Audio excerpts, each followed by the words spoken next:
Hi. Wait for somebody to show up and we'll get started here.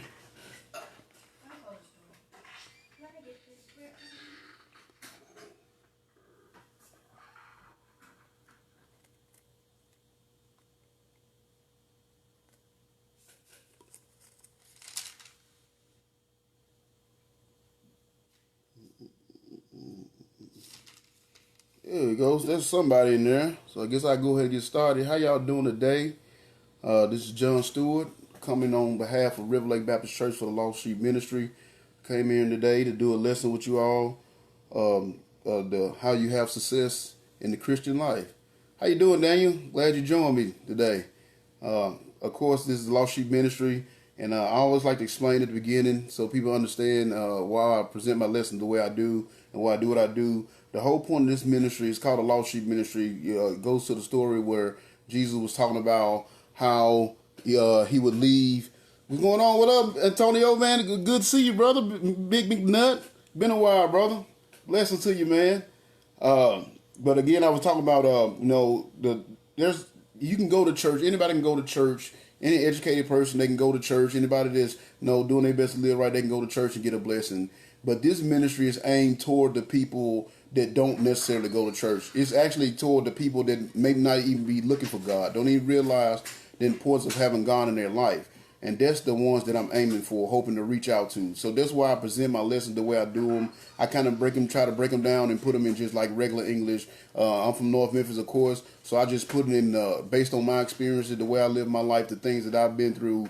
I just try to break the stories down and help people understand from that point of view, from the point of view of somebody that may not be educated, somebody that may not have finished school, somebody that may be standing on the corner for the majority of life hustling. I want them to see that this Bible is for them as well. It's not just for the educated. It's not just for the quote unquote good people. The Bible and the Word is for everybody. So that's the point of my ministry. That's why it's called the Lost Sheep Ministry, because I don't focus on the 99. I focus on that one lost one that nobody else will focus on, the one that's in jail, the one that's on the corner, the one that's doing everything they're doing. And I'm trying to help them have their relationship with the Lord. Exactly, McNutt, that had a relationship with the Lord. So today I want to talk to you guys about how to have success in your Christian life.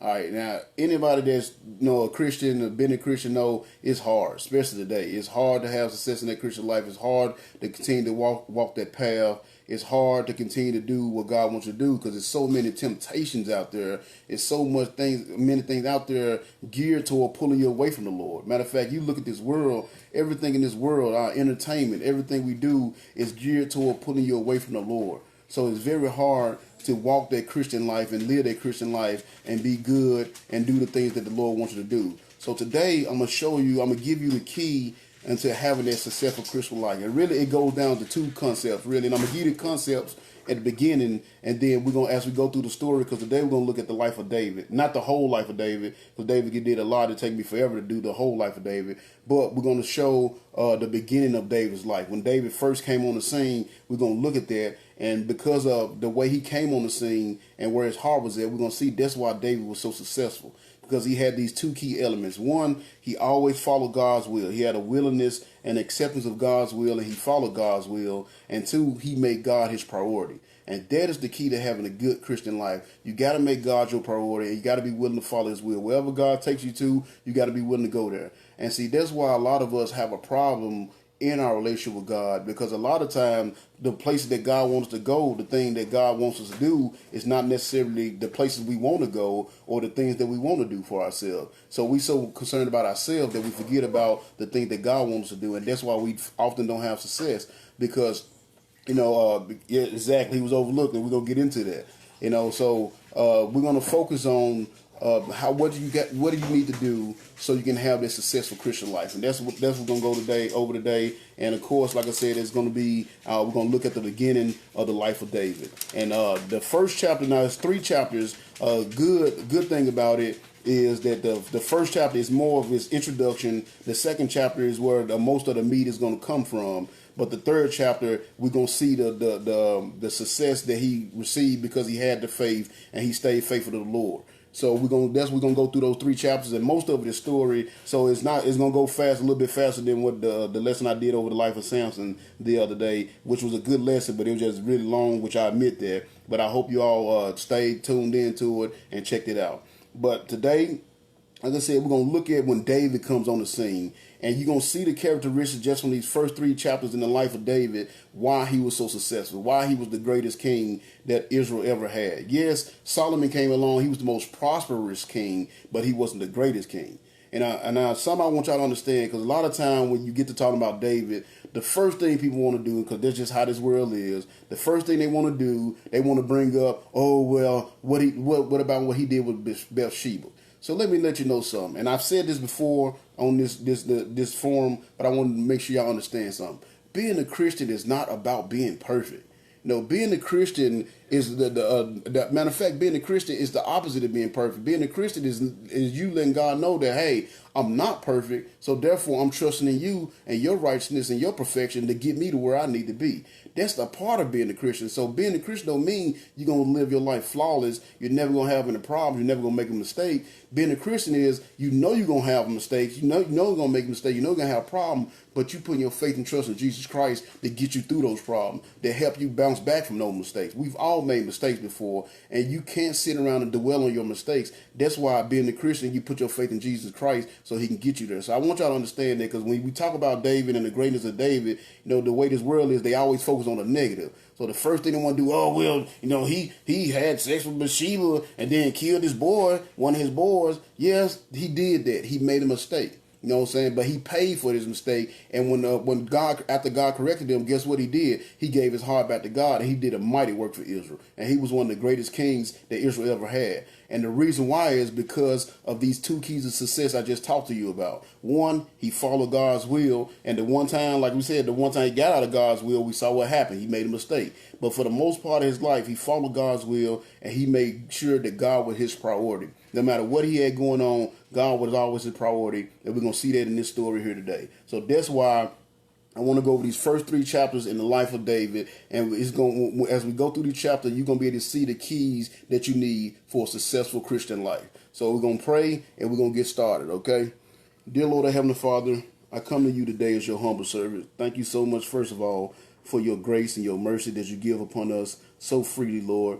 Even when we're not faithful to you, you're always faithful to us. You're always there with us. The fact that you woke us up this morning, yeah, we got this COVID thing going on, but I'm not even concerned about that at all, Lord. I'm more concerned about the status of the souls of men. That would bother me more than this COVID-19 thing, because this world, where it's gotten, Lord, we've gotten so far away from you. And I'm hoping by me doing these lessons, Lord, and spreading your word, that people will see how far away from you they've gotten and the importance of getting back to you, Lord. So I just praise you to be with me today. Send your spirit down upon me and let it flow through me as I bring this lesson upon the successful life of a Christian. Lord, I pray you just be with me as I bring this lesson, Lord. Let your spirit use me to help others see how they can have their successful Christian life as well. And hopefully we can get this world back to where it need to be. I also ask you to send your spirit down upon the people that tune in today, Lord. Let your spirit work on their hearts, open their hearts up so the word can get into their heart, cultivate the ground so that seed can get in their heart and take root, Lord, and grow into a mighty, wonderful,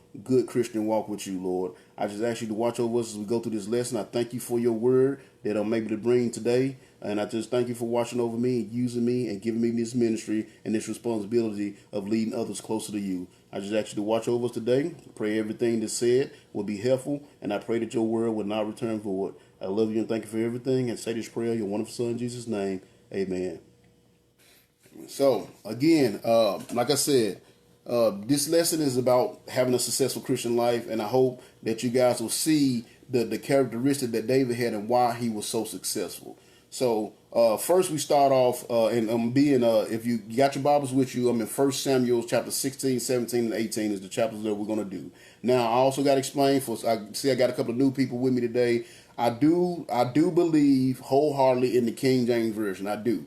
But again, my ministry is aimed toward people that's sometimes uneducated, people that has never been in the church, people that's not familiar with God's word. So therefore, since it's aimed toward that, I do my lesson out of the New Living Translation, and it just takes all it does is takes the King James Bible version and puts it in regular English. Now there are times where it kind of the way it translates something I don't agree with it, so I read the King James version on that. Or there are times where it actually leaves things out, leaves statements out. So I make sure when it does that, I put in there like, hey, this is what the King James version say. I do believe in King James. I'm not being a hypocrite. It's just that my ministry is geared toward people that may be uneducated or not familiar with the word, and that's why I do it out of the New Living Translation. So I want to apologize to my fellow King James believer. I'm not being a hypocrite. I'm not being it's not heresy. I'm just trying to make sure everybody can get this word and understand how important God's word is to them. All right, so where we're going to start off at is in chapter 16 of 1 Samuel. Now, just the prelude to this, what's going on is we know that Israel initially never had a king. They didn't have a king. They were just a people. Abraham was their father. He led them while he was alive. Then Isaac came along. He led them. Then Jacob, of course, he came along and he led them for a while. And then Moses came along. They went down to Egypt. Then Moses, of course, came along, freed them out of Egypt. And then for a while, he was their preacher, so to speak. He was their leader. And then after Moses passed away, Joshua took over. And then after Joshua passed away, they started having judges. And last week, the lesson that we did this past Saturday actually was on one of the judges. It was on the life of Samson. So they had these judges, but they never really had a king. So then Israel got just like wanted to be like the world. They wanted to be like everybody else around them, and they decided that they wanted to have a king. So they went to Samuel, who was God's prophet at the time, and asked Samuel to make them a king. Now, of course, Samuel was upset about that because he realized that what they were saying, that they didn't want to serve God no more. They wanted to serve man. And they didn't realize that's what they were saying, but essentially that's what they were saying. They got tired of serving God. They wanted to serve man. And of course, Samuel, he didn't like the idea at all, and he was upset about it. But God told him, and he told him an important statement. And this is something I had to learn as a preacher as well, because I go out and talk to people and I give them advice and they don't listen. And God told Samuel something that I had to learn myself. He said, look, it's not you that they're rejecting me. So he said, go ahead and give them a king and let them know what they're going to have to go through when they have that king. But go ahead and give them that king that they're desiring, because it's going to end up bad for them. So Samuel gave them a king, and he anointed Saul as king. Now, when Saul first started off, it said Saul was a beautiful man. He was head and shoulders above everybody else. He was the most handsome man in the land. And when he started off, he was humble. So he did what he was supposed to do. He actually did a good job. But then eventually, Saul got prideful. And he got prideful, and then God gave him a commandment to do, and he didn't do that thing. So when he didn't do that thing, God decided, you know what? He's no longer going to be my king. I'm going to go find me a king that's going to be after my own heart, that's going to do everything I command him. And that's where we at right now. The Lord has just rejected Saul, and he's getting ready to choose David as his king. So that's where we are right now. We're at the part, we're right after the Lord rejected Saul, and now he's about to make David king. Now, of course, Samuel was the one that anointed Saul, so he felt really bad for Saul because he realized the blessings that Saul was losing on his life. And he, whined and mourned and prayed to God for Saul, and just the Lord just wasn't having it. So right here we see, and this is where it picks up. So Samuel, he's, he's mourning for Saul. He's praying for Saul because he realized Saul had made a big mistake, and he knew Saul didn't realize what he had done. So he was mourning for Saul, and he was crying for Saul. So right here at the beginning of chapter 16, 1 Samuel 16, the Lord finally spoke to Samuel. And he said, finally, the Lord said to Samuel, you have mourned long enough for Saul. I have rejected him as king of Israel. Now fill your horn with olive oil and go to Bethlehem. Find a man named Jesse who lives there, for I have selected one of his sons to be my new king. So he told him, look, stop whining and crying for this dude. He made his decision. He made his bed. It's time for him to lay in the kind of thing. We got to move on. I got a new king. Somebody's going to truly serve me. So go to Bethlehem and find this man Jesse. Now, it's a little neat thing there. He said, he told him when he went, he said, now fill your horn with olive oil and go to Bethlehem. Now, he told him to fill his horn with olive oil. Now, interesting fact, when he anointed Saul, when God told him to go anoint Saul, he only told him to take a vow with him. He said, take a vow of olive oil with you when he anointed Saul. But you notice when he going to anoint David, he told him to take a whole horn. He gonna really pour the anointing down on David, and you're gonna be able to tell the difference between Saul and David. Not that God made a mistake, but it's because he was able to see David's heart and see David had a genuine heart that was gonna be used. David was gonna be used to serve him in a mighty way, and David did. So he told him to take his horn and go down to Bethlehem and find a man named Jesse, and because I selected him to be one of his sons to be my new king. So then Samuel asked, how can I do that? If Saul hears about it, he will kill me. So now you see, what is Samuel doing? Samuel's scared. First of all, he's afraid of Saul because he knew at this time Saul has kind of started losing it. He's starting to get a little paranoid because he knew the Lord was upset at him. And he knew that if Samuel went somewhere else to anoint somebody else, he automatically knew this is going to be my replacement. And he wasn't going to be happy about that. So you see, Samuel kind of questioned God's will a little bit. He said, how can I do that? If Saul hears about it, he will kill me. And this is something you got to understand. If God tells you to do something or he tells you to go a certain place, you best believe he's made a way for you to be successful. God would never put you in a situation or send you somewhere where you're not going to be successful. I had that same thing when I had to move where I'm at now. I live in Waverly, Tennessee, New Johnsonville, Tennessee, and it's about 70 miles outside of Nashville. And of course, I was comfortable in Nashville. I lived in Murfreesboro for a while. I was comfortable. But then 6 years ago, God told me, hey, matter of fact, it's coming up this week. Going to make exactly 6 years since we moved up this way.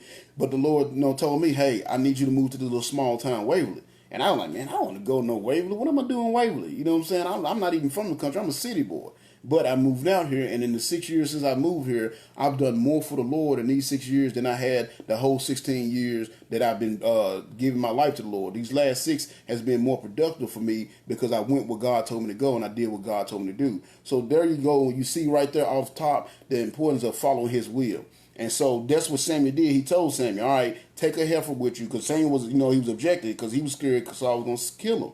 So he told Samuel, he said, take a heifer with you, the Lord replied, and say that you have come to make a sacrifice to the Lord. Invite Jesse to the sacrifice, and I will show you which one of his sons to anoint for me.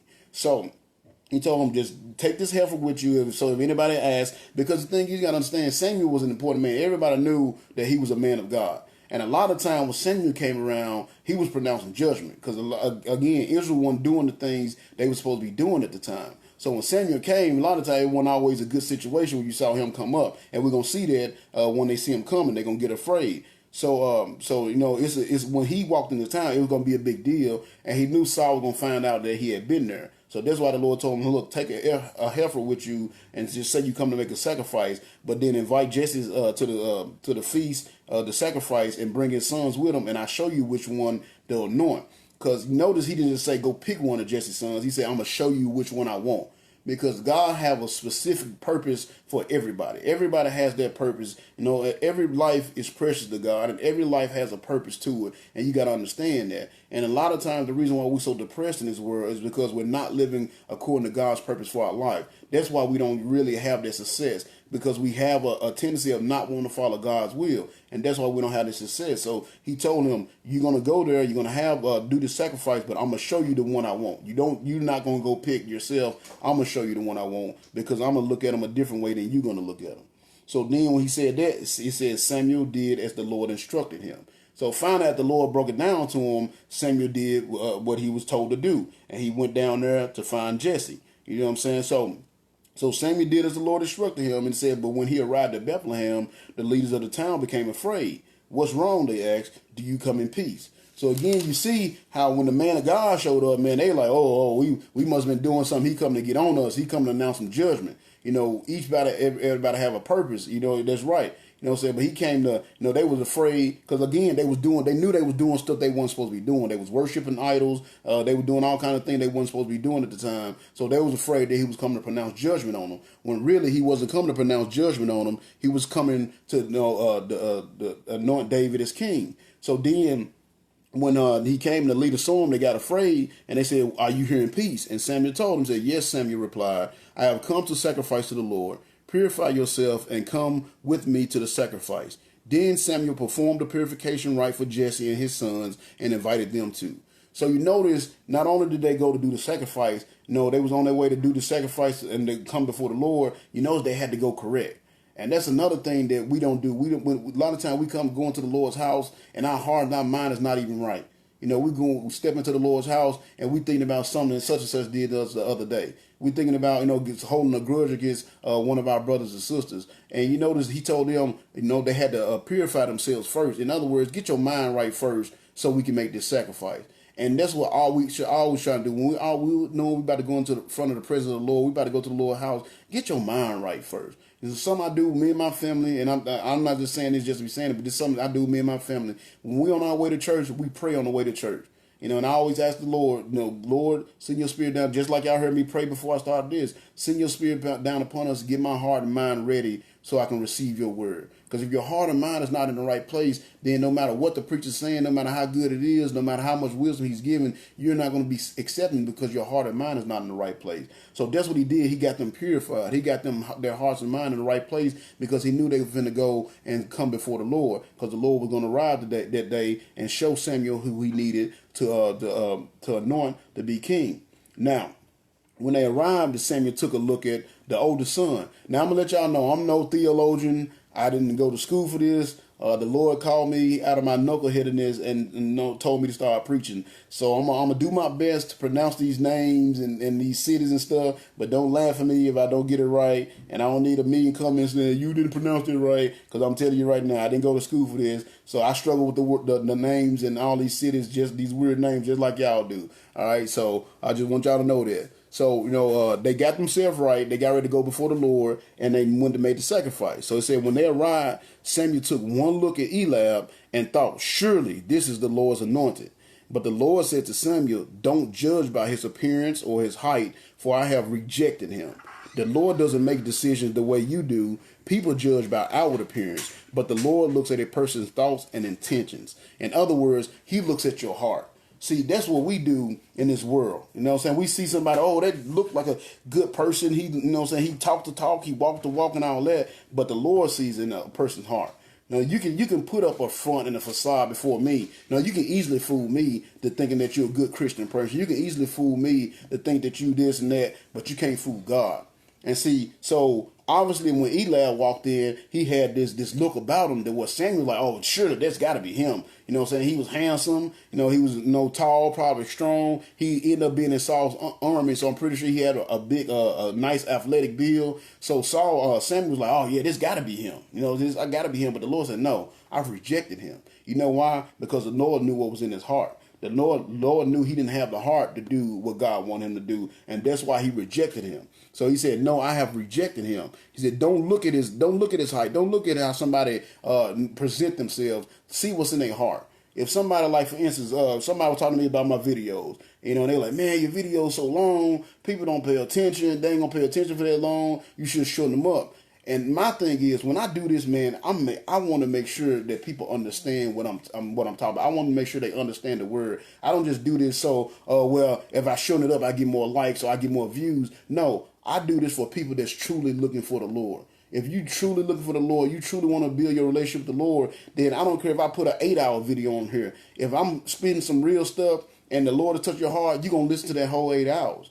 You see what I'm saying? So that's why I do my videos the way I do them, because it's for people that's truly looking for the Lord. Now, if you got better things to do, then fine. But when I get on here to teach, I want to make sure you understand what I'm teaching. So that's what I'm saying. Don't look for an outside appearance. Look toward look at the person's heart. Look at their thoughts and intentions. Look at what they do. Do they say one thing and do another? My first sermon I did on YouTube Live was back in February, but it was what does your walk say? Look at people's walk. Don't just look at what they say. Look at how they walk. Do they do the things that they say they doing, or do they just say they serving the Lord? They say they there for the Lord, but in reality they there serving themselves. So that's what it was in this situation. Eliab walked in and he had to look. You know what I'm saying? He was like, he probably a handsome young man. Had a real athletic build. Had the look about him, but he didn't have the heart for it. And that's why the Lord said, I rejected him. So that's why he told Samuel, don't look at his outside appearance. I rejected him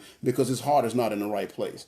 So then it says in verse 8, it said, then Jesse told his son Abinadab to step forward and walk in front of Samuel. But Samuel said, this is not the one the Lord has chosen. Next, Jesse summoned Samiah. But Samuel said, neither is this the one the Lord has chosen. Then, in the same way, all 7 of Jesse's sons were presented to Samuel. But Samuel said to Jesse, the Lord has not chosen any of these. Then Samuel asked, are these all of your sons that you have? There is still the youngest, Jesse replied, but he's out in the fields watching the sheep. Now, ain't that something? You know what I'm saying? He's supposed to have all his sons there, but to show you what they thought of David, they didn't even invite him to the party. They didn't even invite him. He was still at work. Because when Samuel told him to come, he said, bring all your sons. But they looked over him because, again, they was looking at the outside appearance instead of the inside appearance. Because David was kind of like the run of the group. And plus, he was the youngest. Now, the reason why all the oldest went through first before David, and I want y'all to understand this about the custom back in the day. Back in the day, the oldest was the one that inherited everything. So the oldest was kind of the one that was supposed to inherit everything. So they figured, oh, well, since the oldest was supposed to inherit everything, he should definitely be the one that the Lord is going to make king. But that's not the case because, again, his heart wasn't in the right place. That's why the Lord didn't choose him. He rejected him when the oldest walked in. So, but to show you how much they thought of David, that they didn't even invite him to the party. They had him, he was still out at work. He was supposed to be in there, purified themselves, came to the sacrifice, and he's still out of work. They didn't even think about him because they didn't feel that he was important enough to invite him there. But see, that's what you got to understand. That's what the devil do to us as well. He makes us feel that we're so unimportant, that we're so worthless, that we're so terrible. We have such a terrible heart that God ain't gonna use you. So you might well just go and be quiet. Nobody ain't gonna listen to you. You know what I'm saying? Just keep your words about the Lord to yourself. They ain't gonna believe you anyway. See, that's what the devil will do. It'll make you doubt. But you know what I'm saying? God sees your potential. And that's what God saw the potential in David when his own brother, his own family didn't see his potential, but God saw it. But you can show you how much they thought of him that they didn't even invite him to the sacrifice, even though he was supposed to be there. But again, that's how the Lord works. You notice in all the stories of the Bible, the Lord always used the worst of the worst. You know, Paul was a murderer. He murdered Christians. That's what he did. He murdered hundreds of Christians, but yet the Lord used him to write most of the New Testament. You know, so God, again, I've said this before, God can take a crooked stick and draw a straight line. Go ahead and put her outside because she's whining. God can take a crooked stick and draw a straight line, and just what y'all understand. But your heart got to be in the right place. God has the ability to take anybody. He can take a bum laying in the street of Nashville right now in a drunken stupor, and if that man give his heart to God, he can take that man and do a mighty work and bring the world back to him. Because God plus anybody is a majority. So as long as God's behind you, you have the power to do anything that in this world that can be done by God. You know, you got to understand that. But see, they didn't see that. They didn't even think David was important enough to invite him in. So that's why when he went through all those, he's like, you got to have more sons to this because the Lord has rejected all these. And what they say, oh, yeah, the young is out there, but he in the fields. He in the fields working. We ain't even invite him. We ain't even worried about him. But then what did Samuel say? Samuel said, send for him at once. Samuel replied, we would not sit down to eat until he arrives. So Jesse sent from him, and he was ruddy and handsome with pleasant eyes. And the Lord said, this is the one, anoint him.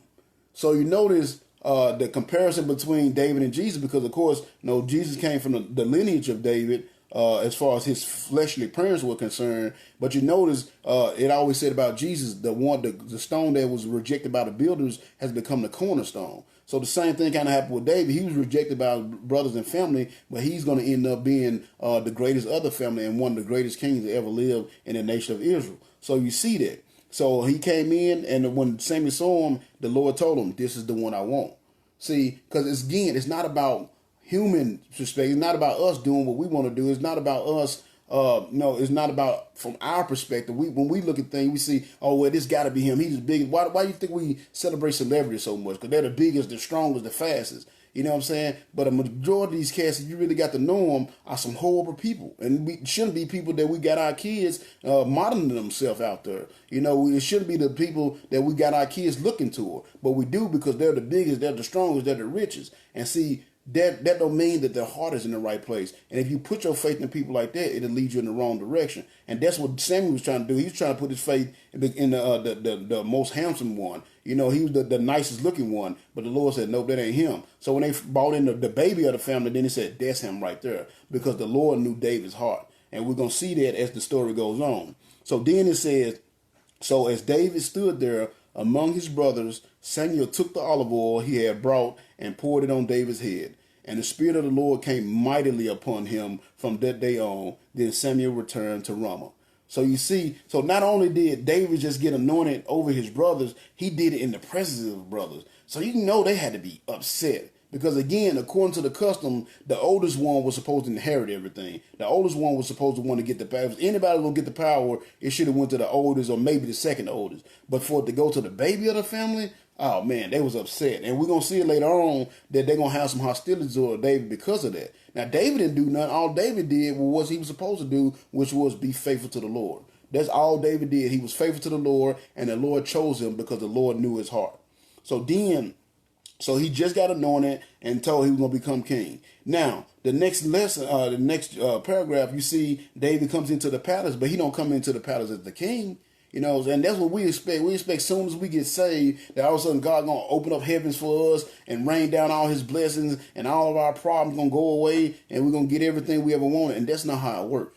You know, that's not how it worked. David just got anointed. The Lord just promised that he was anointed by Samuel, so he knows he's going to be king, but he didn't go straight into the palace. He had to spend some time because there's some things you got to learn. And that's something I had. Like when the Lord called me to preach 16 years ago, man, I just knew I was about to do this mighty work. I'm about to have this huge ministry, and I'm about to start preaching and doing all this. But guess what? 16 years later, and my ministry just starting to grow. You know why? Because there was a lot of things I had to learn. I was still very immature when it came to spiritual things at that age. And had God went ahead and gave me that power, that huge ministry, I hate to say it, most likely I would have messed it up. You know, but God took his time with me. He molded me. He put me through some things. He's taught me some things. And I thank him for not giving me that power right off the bat, not giving me that huge ministry right off the bat. Because 9 times out of 10, when my immaturity as a Christian, I probably would have messed it up. And I probably would make God look bad instead of bringing glory to him. And you're going to see that's what he's going to do for David as well. And that's what he do with all of us. He makes us start at the bottom so we can work our way up. And he can use us and teach us the things that we need to know to do the work.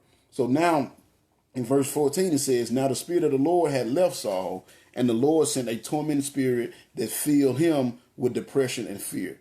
So you notice, exactly, he walked with me and trained me, and I realized that. You know, it was hard to realize it at first. I was like, man, I must not be going the right direction. But the Lord was training me to get me ready to do the things that I had to do. You know, so we see here and that's what happened with Saul. You know, Saul got the power right off. And we see what happened when Saul got the power. Saul went straight into being king, and look what happened to him. He ended up losing God's favor on his life and going against the Lord's will, and the Lord took his spirit away from him. So now look at what position he is. It said, now the Spirit of the Lord had left Saul, and the Lord sent a tormenting spirit that filled him with depression and fear. Now some of Saul's servants suggested a remedy. It is clear that the spirit of God a spirit from God is tormenting you, they said. Let us find a good musician to play the harp for you whenever the tormenting spirit is bothering you. The harp music will quiet you and you will be well again. All right, Saul said, find me someone who plays well and bring them here. So you see, you know, God is already setting everything up for David to take over the kingdom. Now you notice here with this tormenting spirit, it said the tormenting spirit filled him, and the way they translate it in New Living Translation said it filled him with depression and fear. See, we got a lot of that going on in our country right now because we don't have the Spirit of God in our hearts. And that's what we got to understand. All this people freaking out, panicking, hoarding everything. People are absolutely losing their freaking minds for the most part. The reason why, because they have that spirit of depression and fear. God said, I did not give you a spirit of fear. So when you're fearing about everything, worrying about everything, scared about everything, that means you need to work on your. Now, some of it, don't get me wrong, some depression, some of it comes from just a chemical imbalance. That's you know what I'm saying. That's medical true fact there. But a majority of what we go through, our worries and our fears and our being scared all the time, a majority of that comes from just not having a close walk with God. Now, I'm not saying, like I said, if you got a chemical imbalance, then, you know, just walking with God, that ain't going to help all the way, but that will do a lot for you. It'll take a lot of that pressure off of you. And a majority of the things that we are depressed about, we worry about, we fear about, is because we don't have that walk. These people that's going out there hoarding and losing their minds, fighting over gas and toilet paper and things like that, they don't have the Spirit of God in them. And they're fearing for themselves. They fearing that God won't be able to provide for them because they don't know the Lord like they should. And that's what a lot of that comes from. That's what happened with Saul here. Saul didn't have that close walk with God like he should. So that's why he was filled with depression and fear. So you got to understand that sometimes we going through depression, we going through that worry is because we need to strengthen our relationship with God. And I want y'all to see that. So then, of course, again, the spirit comes on him, is tormenting him. He's depressed all the time. He's all afraid of everything. He's paranoid. So one of his guys, his servants, suggests find a harp player It says, find a harp player that I'm reading again. It said, let us find a good harp player, musician to play the harp for you whenever the tormenting spirit is bothering you. The harp music will quiet you and you will soon be well again. All right, Saul said, find me someone who plays well and bring him here. Now, guess who just happened to be somebody that plays the harp well? David. So again, just like you said, me nut, he ordered his steps already. He's already. What up, Pat? Glad you can join us today, man. So you see from the beginning, God has already told David he's going to be the next king. He's already anointed him to be king, and now he's put him in a position. He's about to have a job working in the palace. Now he's going to start at the bottom because this is where he got to start. Because again, if God just put him straight, go straight from being a shepherd to a king, it's a transition there. He haven't learned what he need to learn to be a king yet. But by working in the palace with Saul, guess what? He get to see how Saul works. He get to see how Saul handles everything, and he get to learn the things he didn't know to be a king later on. But you notice where he started off at. He's going to start off at the bottom, basically a musician. Matter of fact, he's going to be so low on the totem pole, Saul ain't going to even know his name. You know, when he go to kill Goliath, Saul going to be like, man, who is this kid? You know, he's going to say, you know, and we'll get to that. I'm getting ahead of myself. But I want you to see that when you're serving the Lord, you're not going to start off right on the top. You got to start off at the bottom, and then the Lord will build you up. He will promote you. And if you continue to walk with him, he'll continue to promote you till you get to that point where you need to be. So David's going to start off as just some musician that comes in and play the harp whenever the king is having these basically panic attacks, you know, to calm him down. But he's going to eventually end up becoming king later on.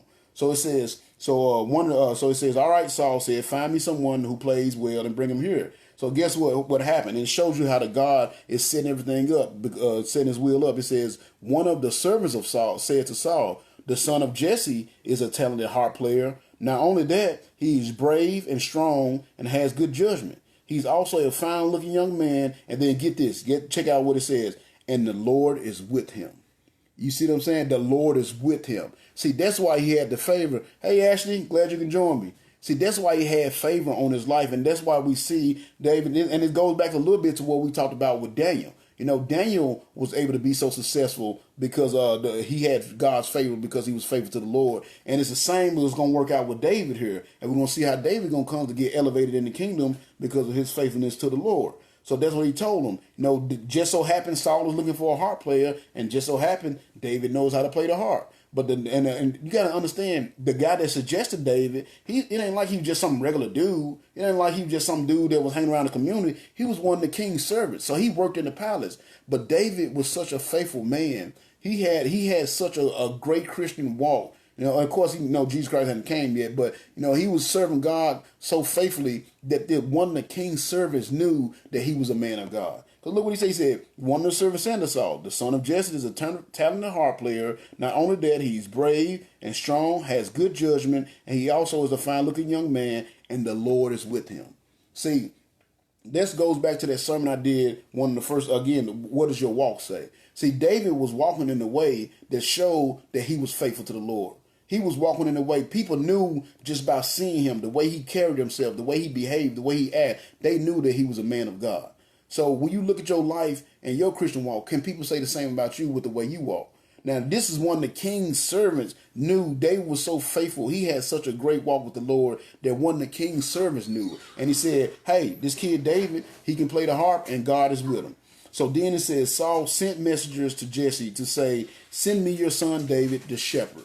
So again, we see another parallel between David and Jesus, because what Jesus often referred to himself as, a shepherd. He often referred to the church as his flock. He often said, make sure you take care of my sheep. So he was a shepherd just like David, which technically his father was a shepherd as well. So you see a lot of comparisons between Jesus and David.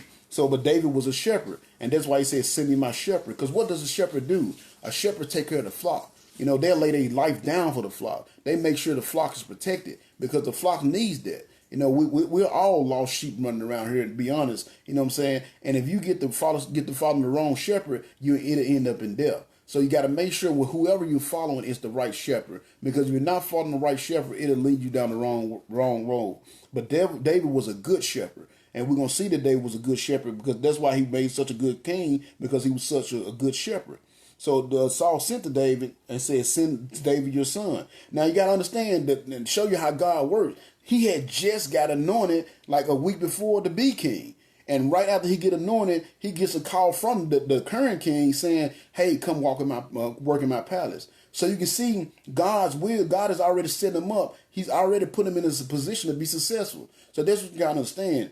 If God tell you to do something, and it's truly from God, he's going to put you in a position to be successful. And that's what he did here with David. He told David that, hey, you're going to be the next king. He anointed him. And not even a week or so later, he gets a call from the current king like, hey, come in and work in the palace. So guess what? He's already in there. The place that he's going to eventually own and run himself one day, he's starting in there as just a lowly worker. So it says, so Saul sent the message to Jesse to say, "Send me your son David the shepherd." And Jesse responded by sending David to Saul along with a young goat and a donkey loaded down with food and wine. So David went to Saul and served him. And Saul liked David very much, and David became one of Saul's armor bearers. So again, yes, he was. Jesus was a carpenter as well. His father was a carpenter, so he was also a carpenter as well. He did carpentry work as well. But so you see God, again, you see the favor on David's life already. And we really ain't really got into the faithfulness of David yet. Like I said, this is just the introduction. We seeing this is the first time David comes on the scene. But as we go through this next story, this next chapter where he's facing Goliath, we're going to see why God chose him. We're going to see the faith that he had and why he was able to be so successful as a king and end up being one of the most successful kings that Israel ever had. So, and we already seeing God's favor on him because it said when Saul brought him in, Saul liked him very much. So he brought him in as a musician, but he ended up making him one of his armor bearers. Now, what an armor bearer was, it was like when the king, he was the one that kept the king's equipment, basically. Like, you can think it in terms of a caddy, like a golf. You know how Tiger Woods, he had his caddy, the dude that walked around and gave him his golf clubs and kept the clubs clean, all that. That's kind of what David was for Saul. He was kind of kept his equipment, made sure everything was nice and ready to go for the battle, made sure the king had everything he needed. So that's what David did. So again, just a lowly position, just a position of what? A servant. And what was Jesus when he came to the earth? A servant. So you see, he was just a servant. And that's what he did. He came in as a servant. So he started at the bottom, but he's going to work his way to the top because he's going to stay faithful to the Lord. And even within these next 3 chapters, we're going to see how the Lord takes him from being just an armor bearer to being a commander in the army because he stayed faithful to the Lord. So then, after David came in, worked for a little bit, Saul loved him so much, and David had so much of God's favor on him that Saul sent word to Jesse asking him again. He said, Saul sent word in verse 22. Said, then Saul sent word to Jesse asking, "Please let David join my staff, for I am very pleased with him." So again, you're seeing that favor. You're seeing God setting him up to do the things that God told him he's going to do. So that's what you got to understand. When God tells you to do something, when he has a mission for you to do, he's going to set you up to be successful. God will never put you in a position to fail. The only way you will fail is if you get out of the will of God. And again, that's what I told you for you ones that just joined us. The 2 elements to having a successful Christian life is making God your priority and making sure you do everything you can to stay in his will. That's how you be successful. And we're seeing that happen with David. So David, he just got anointed king. He could have been like, man, I'm going to be your armor bearer. They anointed me a king. I should be sitting in the throne. That wasn't his heart. He was humble. So he just accepted the position that came open. All right, you want me to be on your staff? You want me to be your armor bearer? You want me to be a musician? That's what I'll do. So then, again, he did everything he did it faithfully. So it says, and whenever, in verse 23, it says, whenever the tormenting spirit from God troubled Saul, David would play the harp, then Saul would feel better, and the tormenting spirit would go away. So he just stayed faithful. This position I got, then that's what I'm going to stay doing. All right, so that's the chapter 16. Again, that was the introduction, and we saw how it came about that David was picked. David had 8 brothers all together. He had 8 brothers, but the Lord chose David out of the 8. And the other 7 brothers that even David's dad looked down on him, that they didn't even invite him to the sacrifice. But God knew what David was going to do, and that's why David would end up being picked. So now we get to the story that everybody knows, the story of Goliath. Everybody knows the story of Goliath, but there's so many elements. While we focus on the miracle of David beating Goliath, a lot of time we overlook why he was able to do it, why he had the ability to beat Goliath the way he did. A lot of time we miss that when we read the story because we're so focused on the fact that he was able to kill this giant and he was just a child, basically. So most of this 17 is going to go a lot faster because most of it is story, but I'm going to read through the story. And there's a lot of names in here. Like I said, I'm not a theologian, so if I mispronounce them, y'all don't criticize me, but I'm doing my best. So is chapter 17 is Goliath comes on the scene. So it says in chapter 17, verse 1, the Philistines now mustered their army for battle and camped between Soko and Judah and Askia at Ephes Dammim. Saul countered by gathering his troops near the valley of Elah. So the Philistines and the Israelites faced each other on opposite hills with the valley between them. Then Goliath, a Philistine champion from Gath, came out of the Philistine ranks to face the forces of Israel. He was a giant of a man, measuring over 9 feet tall. He wore a bronze helmet and a coat of mail that weighed 125 pounds. He also wore bronze leggings, and he slung a bronze javelin over his back. The shaft of his spear was as heavy and thick as a weaver's beam, tipped with an iron spearhead that weighed 15 pounds. An armor bearer walked ahead of him carrying a huge shield. So I want y'all to get a mental picture of this guy. Matter of fact, he reminded me of Big McNutt, actually. As big as he was. That was a big guy. You know what I'm saying? But you got to get a mental picture of this dude. He was 9 feet tall.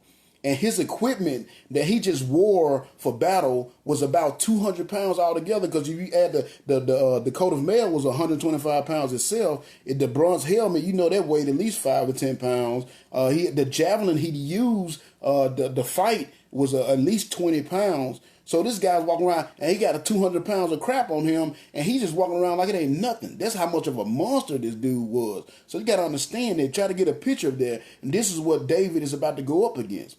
But we got to understand something. We face Goliaths in our everyday life. All of us got a Goliath. We got something in our life that's so huge, it's like there's no way I can defeat this. But if you have faith and trust in the Lord, you can defeat that Goliath just like what David's going to do. And David's even going to say that. You just got to have faith. But Goliath, we got to when we look at Goliath, we got to look at Goliath like whatever a huge problem that we have come up in our life. Some huge thing. It might be, especially with this COVID going on, I just lost my job. They laid me off because everything is shut down.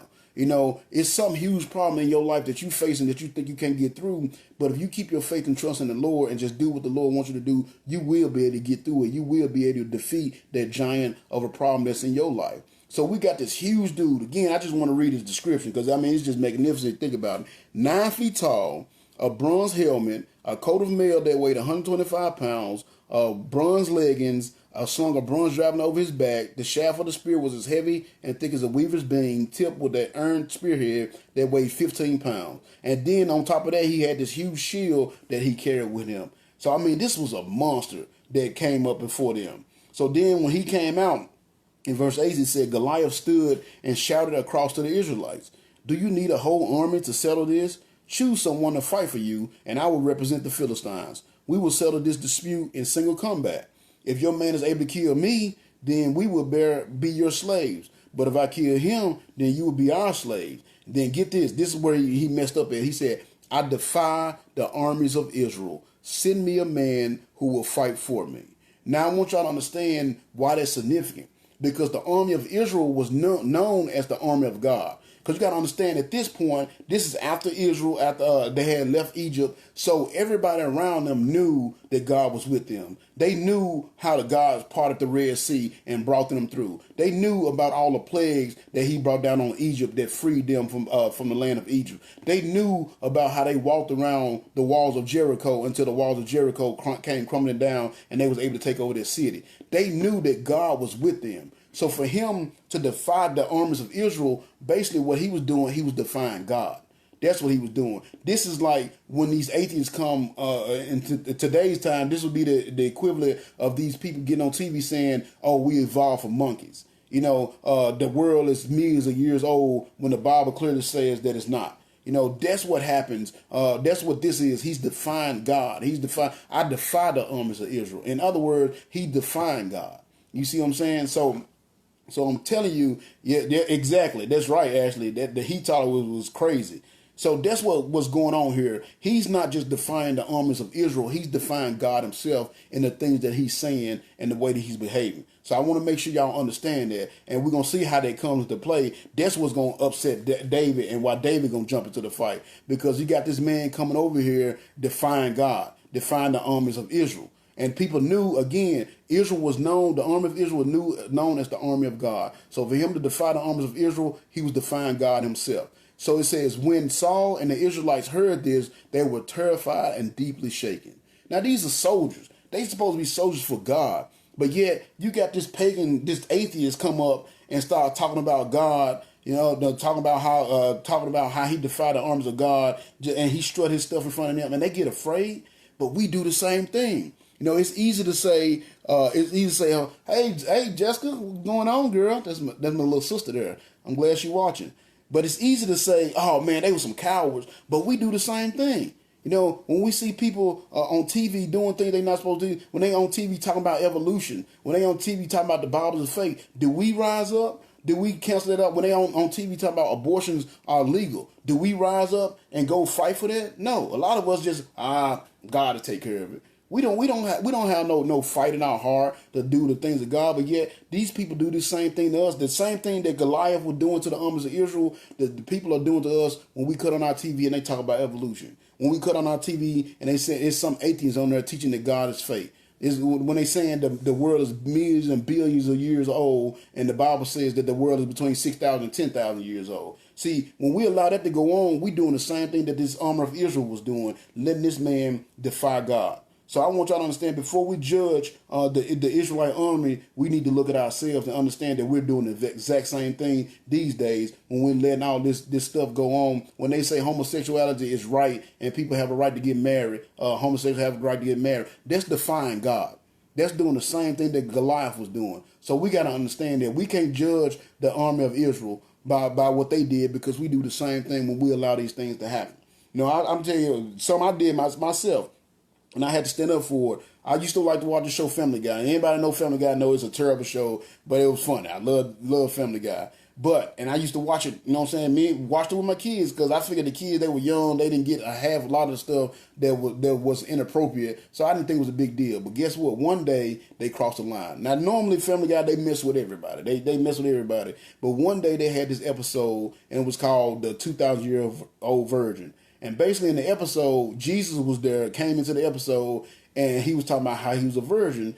And so Peter, which is the main character, tried to hook him up like, well, we're going to get you laid kind of thing, which we all know that's completely. And I'm like, okay, that seems, it was a little sketchy. But then when they got into it, Jesus decided, Peter go through this whole list of girls and try to hook him up with all these girls. And then when Jesus finally decided the person he wanted to hook up with, he decided he wanted to hook up with Peter's wife. You see what I'm saying? So all this is, of course, it's just blasphemy. I mean, they were just downing God, downing Jesus or whatnot. And then turns out toward the end, if y'all want to watch, y'all can. But it turns out toward the end, this was a scam that Jesus ran. He would always meet some guy, claim to be a virgin, and hook up with that guy's wife. And when they did that, then at the end, they were like, well, I don't see why everybody's so upset. I'm not real anyway. And then Jesus just walked off the screen. And see, when they did that, it's one thing to mess with Jesus and poke fun, because they poke fun at Islam and all that. But that, to me, was just plain disrespectful. To me, that was just plain defying God himself. So from that day forth, I've never watched Family Guy again. Not only have I not watched Family Guy, I don't watch anything that Seth MacFarlane have anything to do with, because it's obviously he against God.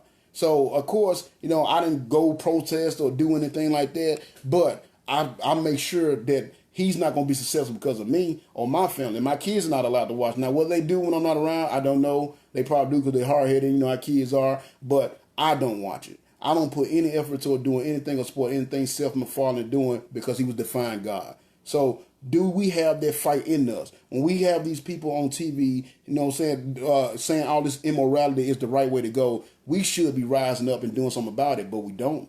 So we can't judge the armies of Israel because they got scared when Goliath come up, because it's a huge problem. You say anything against homosexuality these days, and you will be ostracized. I mean, they would just completely destroy you if you do that and it gets out. So that's a big problem. So that's what happened here. This army, this giant of a man jumps out, You know what I'm saying? Again, he got on 200 pounds of equipment, got this huge spear over his back, and he comes out, he's 9 feet tall, and telling how much he weighed, and he comes out and says, I defy the armies of Israel. In other words, I defy God. And when these Israelite armies saw him, they were scared. They couldn't do nothing about it. So then it says, so now it goes into the story with David coming to the picture. So it says in verse 12, chapter 17, verse 12, it said, now Daniel was the son of a man named Jesse, an Ephraite from Bethlehem in the land of Judah. Jesse was an old man at the time, and he had 8 sons in all. Jesse's 3 oldest sons, Eliab, Abinadab, and Shammah, had already joined Saul's army to fight the Philistine. David was the youngest of Jesse's sons. Since David's 3 oldest brothers were in the army, they stayed with Saul's forces all the time. But David went back and forth between working for Saul and helping his father with the sheep in Bethlehem. For 40 days, now get this, in verse 16, it says, for 40 days, twice a day, morning and evening, the Philistine giant strutted in front of the Israelite army. So for 40 days, twice a day, so that's 80 different times, this guy came out and defied God, defied the armies of Israel, and talked bad about God. Basically, what an atheist would do if they got on TV. That's what this guy was doing, and nobody in the army of Israel, they're supposed to be the soldiers for God. None of the soldiers for God stood up and did anything about it. That's horrible. But that's exactly where we are in this country right now. We're in the same position. Again, I'm not going to go back all the way through it, but when we see these atheists saying there is no God, the Bible is fake, they doing the same thing Goliath did. They're defying God, and we're not doing nothing about it. When we got our own government trying to take prayer, because they usually say prayer before they start a session. Now they saying that they taking the prayer out of them. They had that going on a little while back. When they doing it, they're defying God, and yet we're allowing them to do it. We're not doing it by not doing anything about it.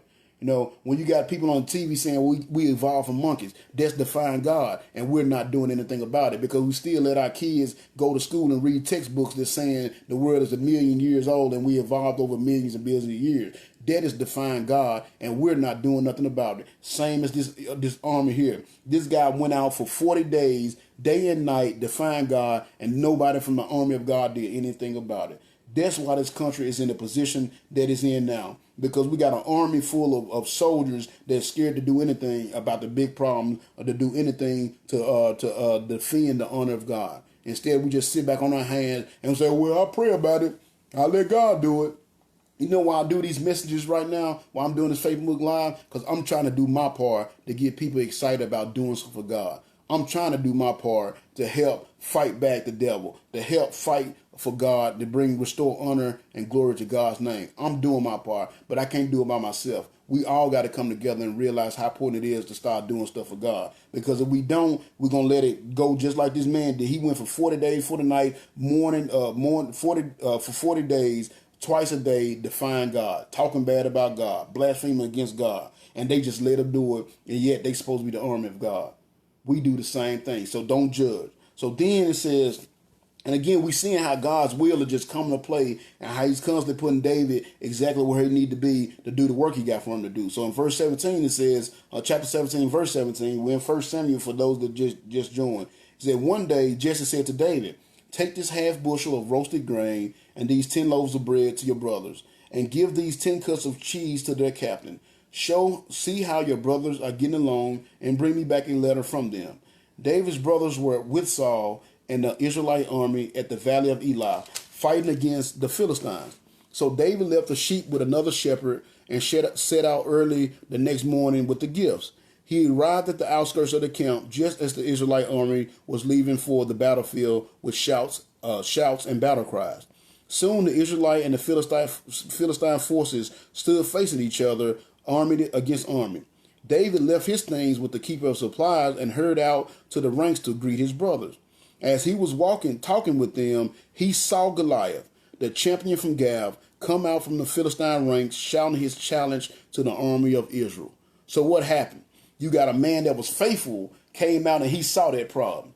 Oh, that's a problem right there. He went out to meet his brothers, but he saw it. That's a problem right there. This dude came out shouting his obscenities toward the army of Israel, basically defying the Lord. So what happens when a real man of God see a problem? They're going to attack it. they're going to defend their God. They're going to defend God's honor. Now, of course, God can fight his own battles, but at the same time, it's nice when he knows that he has some faithful ones that'll fight for him, that's willing to fight for him, willing to make those sacrifices for him.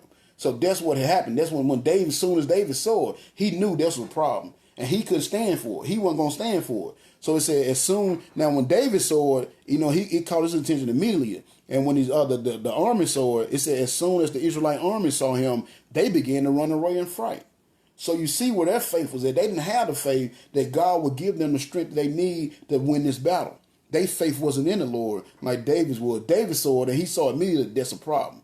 But when they saw him, they started running away from it. Oh God, this just too big for me to tackle. They started running away. Now you got to understand, these were seasoned veterans. This ain't like these were just some kids hanging out or something, just some regular dudes. These were soldiers. They were seasoned veterans, and yet you got this pagan coming out to find the army of God, and you see him and you run away, not do nothing about it. Again, we do the same thing in our Christian life. When we see all these problems going on around us and we're not doing nothing about it, we just allowing it to happen. We doing the same thing. We might as well be just as bad as the Israelite army and run away. Because that's all we do when we see it. When we allow it to happen, don't do nothing about it, we might as well just run away. So then it says, it said as soon as the Israelite army saw him, they began to run away in fright. Have you seen the giant? The men were asking. He comes out each day to challenge Israel. And have you heard about the huge reward the king has offered to anyone who kills him? The king would give him one of his daughters for a wife, and his whole family would be exempted from paying taxes. Now, if you understand back then, that's nice, especially with David, because David's family was actually a poor family. David came from a poor family. They was shepherds, they were farmers, and they was pretty poor. So for him to be able to get the king's daughter, be married into royalty, for one, and then have his whole family exempted from taxes, that'd be nice. Because I don't know if y'all like me, you know what I'm saying? I pay a lot of taxes. I sometimes it hurt me when I see my check. I'm like, oh Lord Jesus, they just took out $500 of taxes. That's a lot. So if I didn't have to pay them taxes, man, my checks would be nice. So that would be a nice thing. But I want you to see something. That was the offer on the table for the person that would kill this giant. But that's not the reason that David killed the giant. And I want to make sure y'all pay attention to that. All right. So that's one of the things that you got to understand. That's how you had a successful Christian walk. What is your priorities? Why are you doing the things that you're doing? And we're going to see why David is going to do it. Now, David's going to talk to somebody. He's going to ask him about it. But we're going to see that David did this not for the money, not for the fame, but for the honor and glory of God. So David said on verse 26, David talked to some others standing there to verify the report. Now, what would a man get for killing this Philistine and putting an end to his abuse of the abuse of Israel? He asked them, who is this pagan Philistine anyway that he is allowed to defy the armies of the living God? So you see right there, seeing David's true intentions. This man is defying the armies of God. Why is nobody doing nothing about this? Why y'all see, and they saw it because they was talking about it. So it ain't like they didn't see the problem there, but yet they were just, it'd be all right. We'll let it go. No, everybody else say it's cool, so I guess it's cool. And again, we do the same thing with some of these laws they done made where they got gambling in every store you go to, you can gamble. When they got homosexuals getting married, they got people getting abortion, they saying all this stuff is right. That's the same thing that's going on. It's all right. The government made a law saying it's fine, so I guess it's fine. You see what I'm saying? So that's what they're doing. They doing the same thing that we did. It's fine. They saw the problem, but they weren't doing nothing about it because their heart wasn't in the right place. But then David came along. He saw the problem. He said, somebody need to do something about this. So he started asking around about it. And again, he said, who is this pagan Philistine anyway that he's allowed to defy the armies of the living God? See, when you really got God in your heart and you're really trying to serve the Lord the right way, it's going to offend you. When you see people talking about God, when you see these atheists come up, when you see people saying the Bible is fake, when you see people saying we evolved from monkeys, that should bother you. If you really got God in your heart, that should bother when you see these things. When you see homosexuals getting married, when you see them saying that it's right, when you see people saying it's okay to change yourself from a man to a woman, from a woman to a man because God didn't know what he was doing, that should bother you. So if it don't bother you, then you really should start working on your relationship with the Lord. Because it bothers me every day. And that's why I preach, because I'm hoping I can rise up enough people that we can get this country back to the Lord. And we got the perfect time to do with everything that's going on right now. It should show us how important it is to have a relationship with the Lord. And David had that in his heart. He was doing the same thing. And watch what he say. He said, Then she said, who is this big Philistine anyway that he's allowed to defy the armies of the living God? And David received the same reply as before. What you have been hearing is true. That is the reward for killing the giant. Now let me let y'all know something. When you're doing something for God and you truly serving the Lord and the Lord is truly blessing you, haters gonna hate. And I can't stress that enough. You gonna get people that's gonna hate on you, and a lot of times it's gonna be your own family and friends. The folks, cause especially when you really get to serving God. And my sister Jessica on here now, and I'm telling you, you can talk to her. She can tell you some stories about the stuff we used to do back in the day. You know what I'm saying? So people that know you from back in the day, that owe you before you change, they'll be the main one that try to criticize you.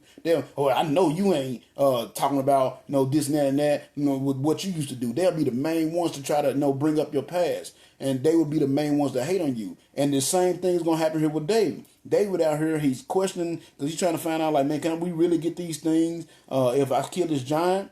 And watch what it says in line 28. It says, but when David's oldest brother Eliab heard David talking to the men, he was angry. You see what I'm saying? He was angry. You know why he was angry? Because one, God had picked David over him. See, he was the oldest brother. See, Eliab should have been the one that should have been anointed for king. But God picked David because David's heart was right and Eliab's heart wasn't. So he was pissed because you got David and already elevated above him to begin with. So he's already mad about that. And now he's over there, saying like, well, I'm just going to go be a soldier. I can't be the king. I'm going to be a soldier. And now David out here on the battleground, messing with him on the battleground, trying to get some glory on the battleground. So he pissed. He's hating on him. So you're going to tell he hating on him because watch what he say. It says, when David's oldest brothers, Eliab, heard David talking to the men, he was angry. What are you doing around here anyway? He demanded. What about those few sheep you're supposed to be taking care of? I know about your pride and your dishonesty. You just want to see the battle. So you see how you try to degrade them? Don't you supposed to be somewhere watching your little sheep? Why are you out here messing with this big boy stuff? Why don't you go back and watch your little sheep like you're supposed to be doing? You see what he did? He tried to degrade him because he was hating on him. He was upset that David had been anointed king over him. Again, that's an honor that should have went with him because he was the oldest, but yet God chose the youngest because that's how God works. Because God chose people to do stuff that, don't bring up no old stuff. God chose people to do stuff so that way God can get the glory from it. If you read about another story and I might go through it one day, the story of Gideon. God chose Gideon. He was supposed to be the runt of the group, of the runt tribe of Israel, of the runt family of Israel. So, he was basically, when it came to the nation of Israel, he was a nobody. But yet God called him one day and told him, hey, I want you to go lead my army against these Philistines to take over. I think it was the Philistines. It might not have been a Philistine that was captured them at the time, but they was in subjection to a foreign country. And God told him, hey, I want you to go and lead my army. And Gideon was like, man, I can't do it. And of course, he asked God to do some tests. So then once he finally gave in to God's will, he had an army. And now the army he was fighting had 120,000 soldiers. Gideon had, I think it was somewhere around like 12,000. And God told him, that's too many. And you think like, what? He got 12,000, they got 120,000. This is not enough. But God told him, that's too many. Get rid of some of them. So then they went down, God gave him this test to do, and when God gave him this test, he had 300. He said, now that's enough. So Gideon, along with 300 other dudes, went and beat an army of 120,000.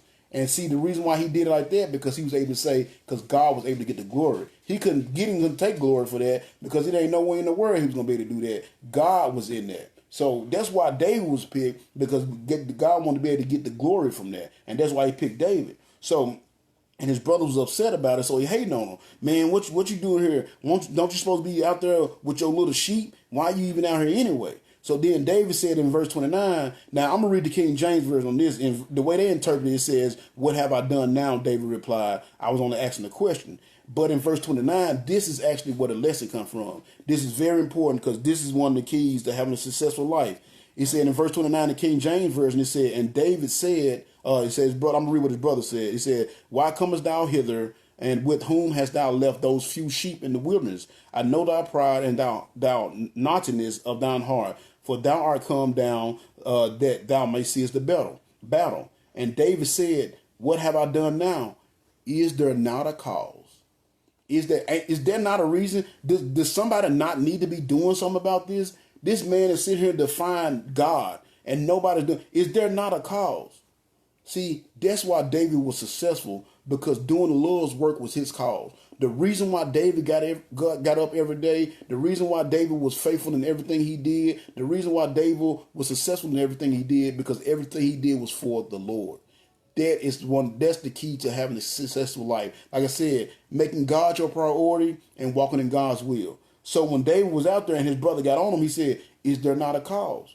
You know, we got this man for the last 40 days, day and night, has been defying Israel, and nobody has been doing nothing. Somebody need to do something. Is there not a cause? See, that's where the lesson came from, because David saw a cause, and his cause was Christ. His cause was honoring and glorifying and bringing honor and glory to the name of the Lord. And that's what he did. So that's why he said, is there not a cause? So that's where my lesson come from. Is there not a cause? Because David saw a cause. He saw that God needed to be represented. He saw that God needed to be honored and glorified. And he wanted to be just a man. He knew he was just a man to do it. So then he says, after he said that, he walked away from his brother, because he knew his brother was hating on him. So he said he walked over to some others and asked them the same thing and received the same answer.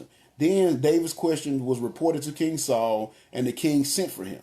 So Saul heard about David asking around about, because now remember, David is Saul's armor bearer at the time, but that's a lowly position when you think about positions in the army. It's still a lowly position. So then when Saul called up to David, this is what David told him. David said, don't worry about a thing. David told Saul, I will go and fight the Philistine. Now you got to understand, this is a kid. The Philistine, this was a giant. This was a monster. You know, we already went through the description of how huge he was and the power that he had. And not to mention, he had been in the army since he was a child, and David himself was a child. So, he was like, man, and matter of fact, the king said, don't be ridiculous, Saul replied. There is no way you can go against this Philistine. You are only a boy, and he has been in the army since he was a boy. So what David was proposing to do is insane. Really. I mean, it was just like me. I got a 2-year-old granddaughter that I love to death. And of course, this will never happen. But it's like if she was to come up and challenge me to a fight. Like, you get your little butt on somewhere, it's not, you lost your mind kind of thing. And that's what he was telling David, like, man, you done lost your mind. You're a shepherd. You're not even trained to fight. You're not even in the army. Let alone you gonna go fight this champion. This guy, he's probably been in the army just as long as you've been alive. Go sit down somewhere, basically what he's saying. Don't be ridiculous. But what Saul didn't realize, that David had his confidence in the Lord. The Lord was with David. And again, the Lord was putting David in a position to be successful. He was putting David in a position to one day be king of Israel. And that's why David knew that. See, you got to understand, again, David had just got anointed king a week ago. And he knew he wasn't king yet. So if he wasn't king, God told him he was going to be king, and he knew he hadn't been crowned king yet, then guess what? He knew he wasn't going to die. See, that's what I talk about, standing on the promises of God. God promised us that if we're faithful to him, he would get us through anything. You got to be able to stand on God's promises. You got to have enough faith in God to stand on his promises. And that's why David was successful. He stood on God's promise. God promised him that one day he would be king of Israel. He knew he wasn't king of Israel, so therefore he knew he wasn't going to die in that battle. That's why he had so much confidence to go out there and face this giant, even though he was a baby.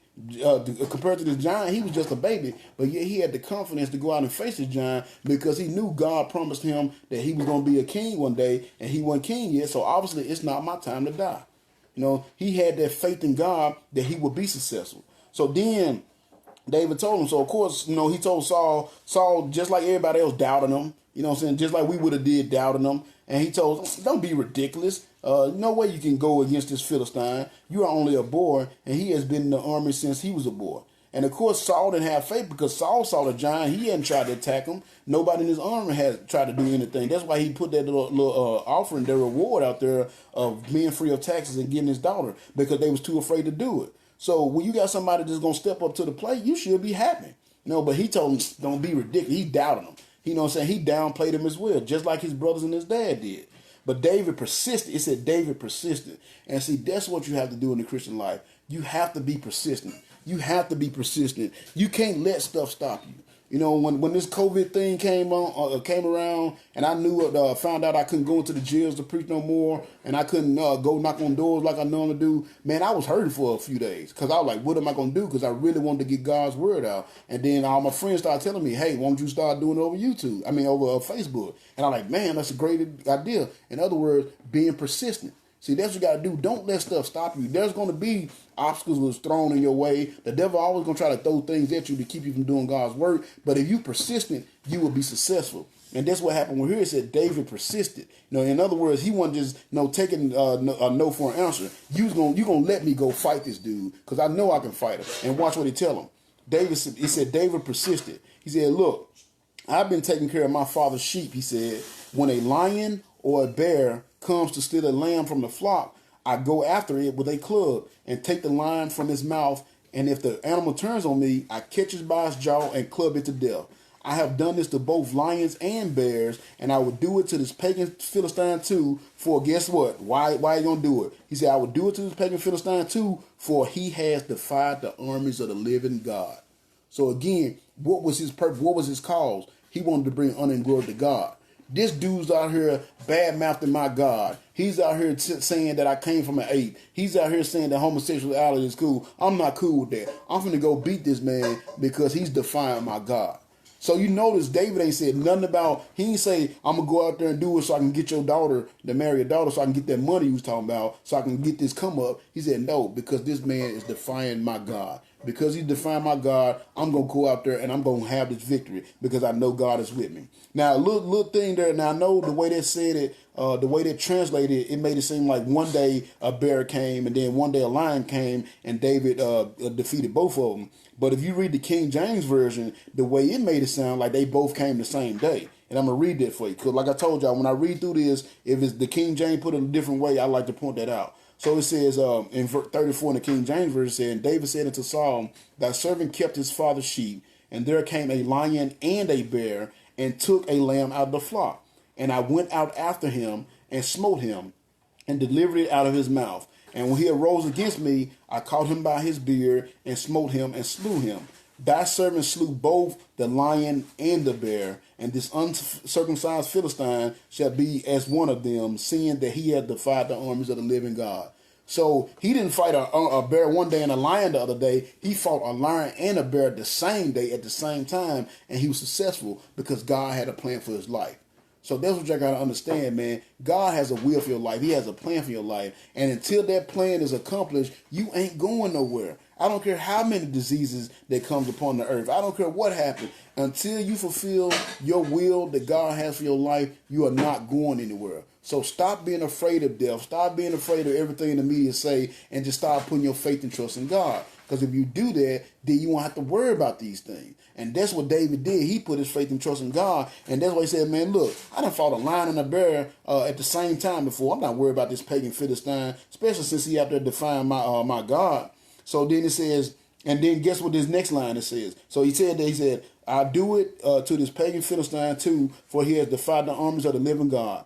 And get this, the Lord who saved me from the claws of the lion and the bear will save me from this Philistine. So it shows you, what did David have his faith in? He didn't have his faith in his weapons. He didn't have his faith in his skills. He had his faith in his God. That's why he was successful.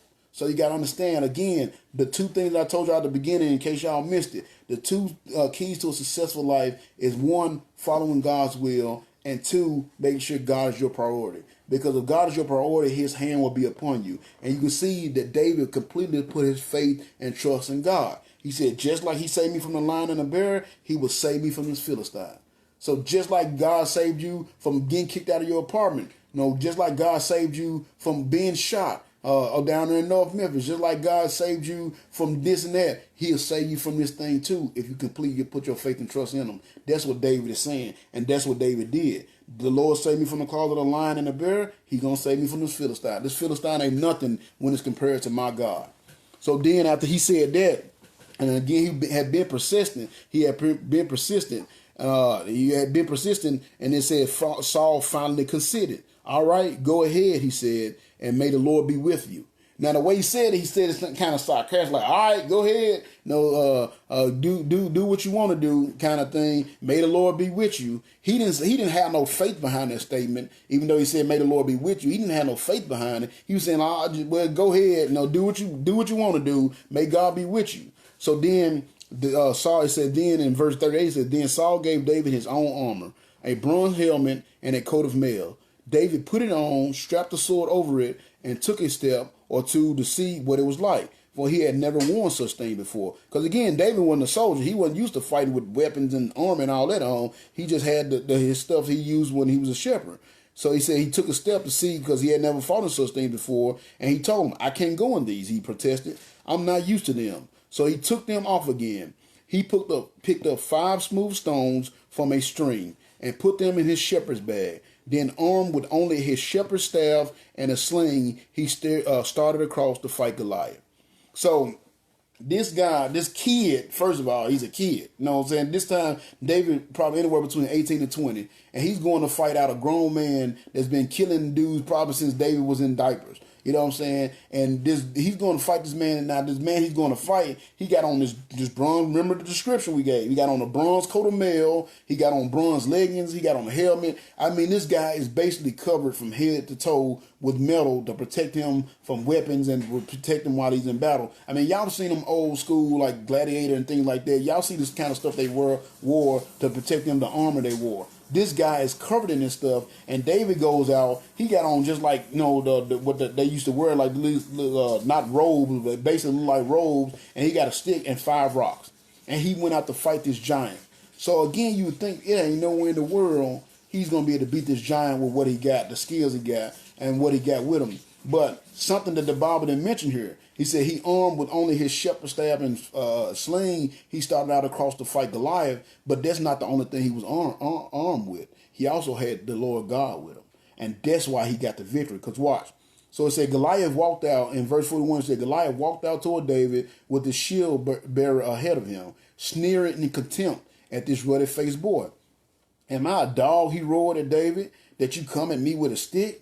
And he cursed David by the names of his gods. Come over here, and I will give your flesh to the birds and wild animals, Goliath yelled. So he's cocky. He's like, who is that? Like, again, it's like if my granddaughter come up to me saying, Pop, I'm finna beat you up. But like, girl, get your butt on out of here. You know what I'm saying? He was, because it's this kid. He knew how he was a champion. He had never been defeated. He was a monster. You know what I'm saying? He had killed numerous of people, probably thousands of people this dude has killed. And yet you got this little boy coming across him with a stick in his hand to come fight him. He's like, man, nigga, get out. Nigga, please. He gave him the nigga, please. Nigga, please. Get on out of here somewhere. But David gonna holler back at him, because so you can see he's kind of cocky. He's arrogant in the way he presents himself. But David gonna hit him with some real spit real quick. In verse 45, it said, David shot out in reply, you come to me with a sword, a spear, and a javelin, but I come to you in the name of the Lord Almighty. So you see the weapons that David had? See, it says our weapons are not carnal. You know what I'm saying? Our weapons are not of this world. When you serve God, your weapons are not of this world. Your weapons are from God. And you got to make sure you understand that you have God's power flowing through you when you completely got your heart given to him. That's how he can use you in a mighty way. And that's what David told him. You come to me, you got a sword, you got a spear, you got a javelin, you got all this armor on, but guess what? I got God with me. So then guess what? He gonna get on. He said, you come to me with sword, spear, and javelin, but I come to you in the name of the Lord Almighty, the God of the armies of Israel, whom you have defied. So again, you seeing why David's so upset. He didn't, you notice once, he haven't not once mentioned that money or that wife he's supposed to get. Everything he is mentioning, the reason why he upset, the reason why he going this fight, because he wanted to defend the honor of his God. This guy has defied his God, and he's going to bring honor and glory back to the name of his God. And he's going to do it because of his faith. And that's what he told him, the God of the army of Israel, whom you have defied. And guess what else he told him? He said, today the Lord will conquer you. So he didn't say, today I'm going to beat you. He said, today the Lord will conquer you. And I will kill you and cut off your head. And then I will give the dead bodies of your men to the birds and the wild animals. And the whole world will know that there is a God in Israel. So you see, again, it goes back to what I was saying. What is his purpose? What is his cause? He wanted to glorify God. That's why he was so successful. He wanted to glorify God. He didn't care about that money. He didn't care about that wife. He wanted to bring honor and glory to God's name. So again, I ask you, why do you do the things that you do? Why do you get up and go to work every day? Why you work so hard to pay those bills? Do you do it so you can bring honor and glory to God's name, or do you do it so you can put yourself in a high position? See, David was successful because everything he did was for God. He did it to honor and glorify God. So again, this is just some powerful truths, some spit that he's telling. This dude who called out to him, man, come on over here so I can kill you. You know what I'm saying? You ain't nothing to me. You come to me with a stick, I'm trying to kill you. And David said, you come with your sword, spear, and javelin, but I come to you in the name of the Lord Almighty, the God of the armies of Israel whom you defy. Today the Lord will conquer you. See, he knew the Lord was with him. He knew that he had a good walk with the Lord. Because you know why? Because I'm pretty sure he prayed every day. Now, they didn't have Bibles as far as what we have, but I'm pretty sure he had the scripture that he did have. He read them every day. He listened to his dad. If they had church service, the synagogue, when they made the sacrifices, he was there faithfully. You see what I'm saying? Because he had a strong walk with God. And he knew because he had such a strong walk with God that he was going to be successful in everything he did. And that's why he told him, he said, today the Lord will conquer you. And he even told him what he's going to do. He not being cocky. He just told him, he said, look, the Lord is going to conquer you. I'm going to kill you. I'm going to cut off your head. And then I'm going to give the dead bodies of all your men to the birds and the wild animals. And the whole world. And see, that's why he did it. So the whole world can know that there is a God in Israel. See, that should be why you doing what you're doing. You know what I'm saying? You should be doing what you're doing so people will know by the way you live your life, by the things you accomplish, by the things that you do, that there is a God. That's why you should do what you do. And that's why David was so successful. Because again, he followed God's will and he made sure God and serving God and honoring and glorifying God was his priority. God was his priority, and that's why he was successful. So then he says, and the world would know that there is a God in Israel, and everyone would know that the Lord does not need weapons to rescue his people because it's his battle and not ours. That's another hard line. Y'all got to catch what he's saying. He said the world would know that the Lord does not need weapons to rescue his people because it's his battle, not ours. See, that's what we got to understand, man. These things that we're going through in our lives, that's God's battle. Put it in God's hands. It's not for you to fix all of your problems. It's for you to just do the best you can. But when you get to a point where you can't, you put it in God's hand. I do that. I got these things that I call God problems. Like, I do my best. I do everything that I know I'm capable of doing, everything I got the ability to doing. But once I went past my wits, once I went past my ability, once I've exhausted all the resources I can, then I'm like, well, obviously, this is a God problem. And I just give it to God. And I just put in my faith and trust in God that he will handle it. And that's what he was saying to us. That's what David is saying right here.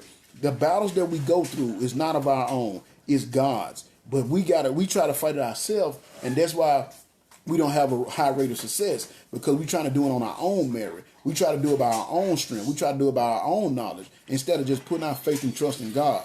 And that's what he was saying right here. He said, the Lord does not need weapons to rescue his people. It is his battle, not ours. And the Lord will give you to us. So he told him, this is God's battle. You've been defying my God for 80 days, or for 40 days straight. Day and night, you've been defying my God. So I'm doing this not for myself, not for my glory. I'm doing this for God's glory. And since it's his battle, I already know I'm going to win. So now the fact, I know I'm going to cut your head off and I'm going to feed your army to the birds. So then, so of course, that pissed Goliath off. So he went in to attack. So in verse 48, it says, as Goliath moved closer to attack, David quickly ran out to meet him. So you notice he didn't run away. I'm pretty sure the dude ran up, sneering, had his sword drawn and everything. David didn't run away. He ran to him because he knew he had God with him. So that's what we can do. Instead of running away from our problem, we need to run toward our problem if we really got that close walk with God. So it says, as Goliath moved closer to attack, David quickly ran out to meet him. Reaching into his shepherd's bag and taking out a stone, he hurled it from his sling and hit the Philistine in the forehead. The stone sunk in, and Goliath stumbled and fell face down to the ground. So you got to understand this, man. He's going to battle. He got 5 rocks and a stick, and all it took for him to win the battle was one of the rocks. He didn't even use all 5 of them. I can see if he just miss, and then like they always do in the movies, get to the last one and then hit right on target. No, the very first rock, the very first one he slung out his sling, hit him right between the eyes. Now you gotta understand. I don't know if y'all seen like the old time movie where they had the helmets on. This man's whole head was covered. His face was covered. There's only one spot when they have on their helmets, those helmets that they fight in. There's only one spot that's uncovered, and it's the bridge right here between the nose. If you ever seen Gladiator in them, it's always this one little spot here that's uncovered.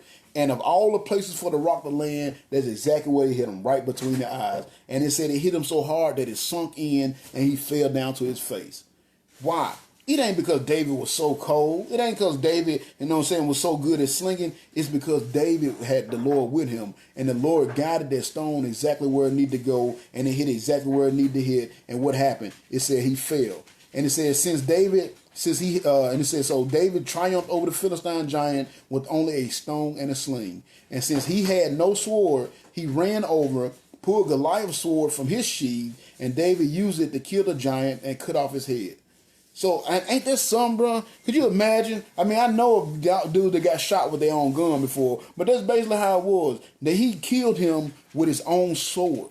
Now again, in this one right here, I'm gonna read what the King James version say because it just do it a little bit more justice. It says, "So David prevailed over the Philistine with a sling and with a stone, and smote the Philistine and slew him. But there was no sword in the hand of David. Therefore David ran and stood upon the Philistine, and took his sword, and drew it out of the sheath thereof, and slew him, and cut off his head therewith. And when the Philistines saw that champion was dead, they all fled." So he went over there and stood on this dude. It wasn't even a big stone. It was just a stone. You know what I'm saying?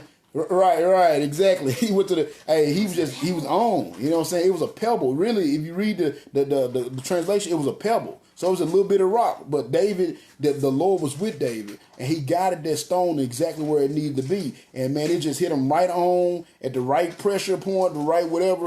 Everything was perfect because again, David was in God's will.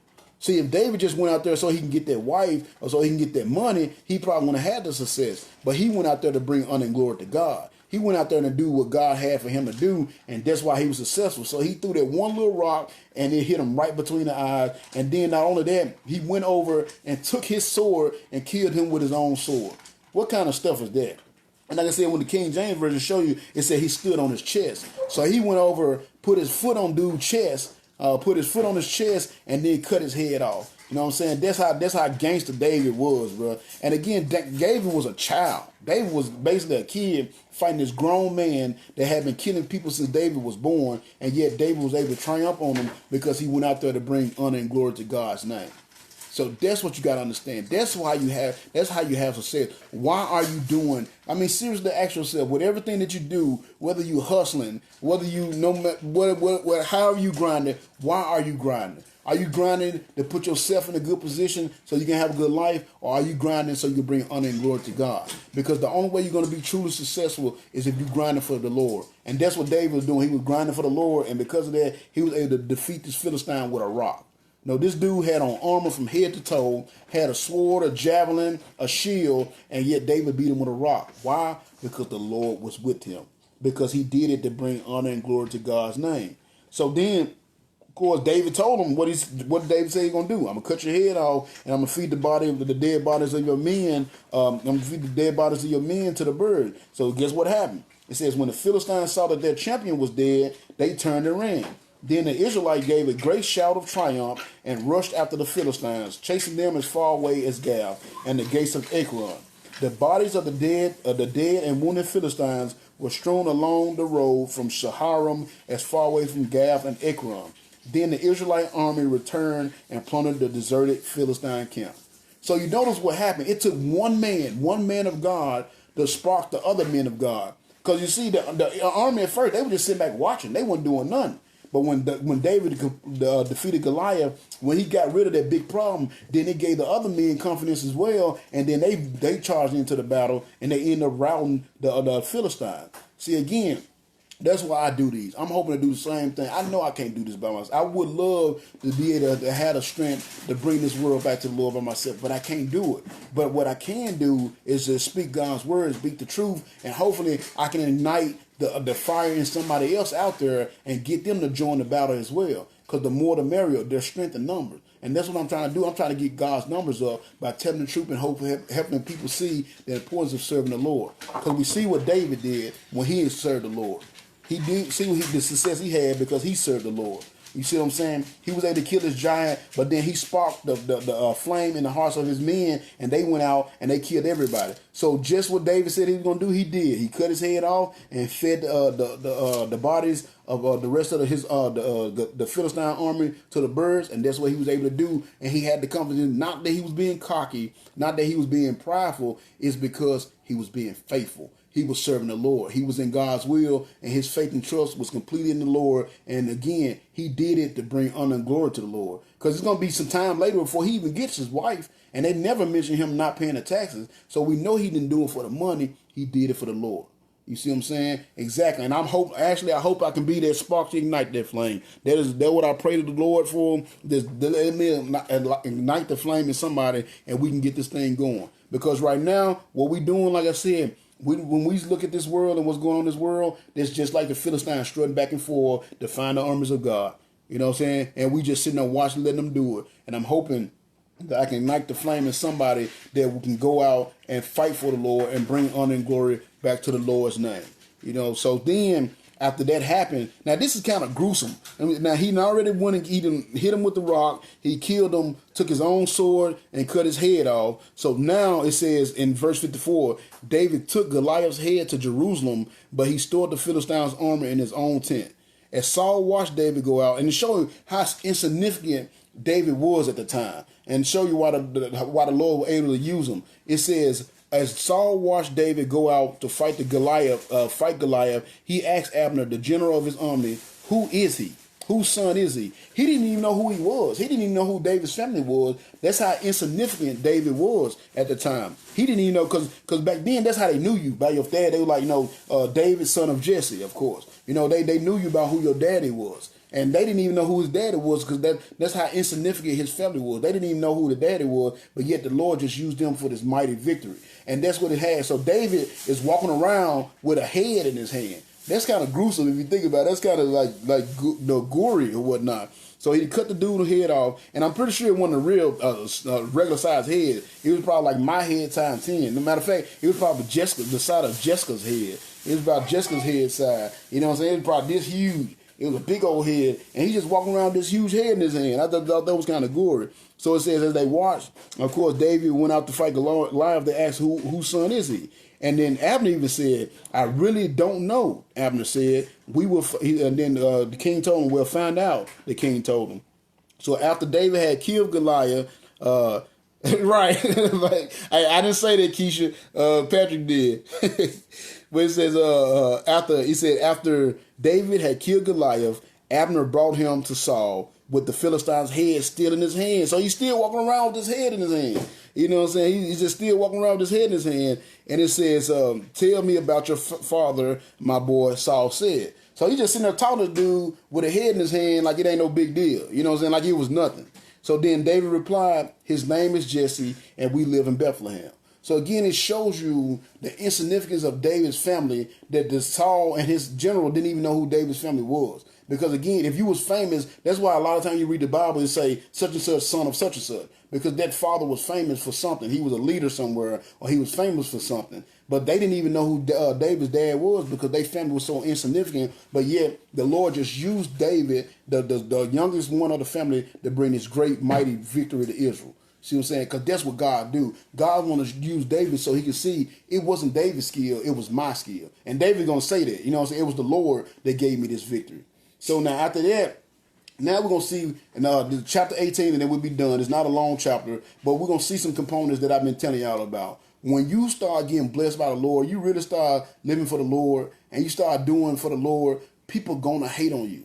They're going to hate you in your blessings. And it's so weird. You would think people would be happy for you, but people going to hate you. Look at him. He's serving the Lord. I know what he used to do. They're going to hate on him. And Saul himself is going to start hating on David. It's going to be crazy.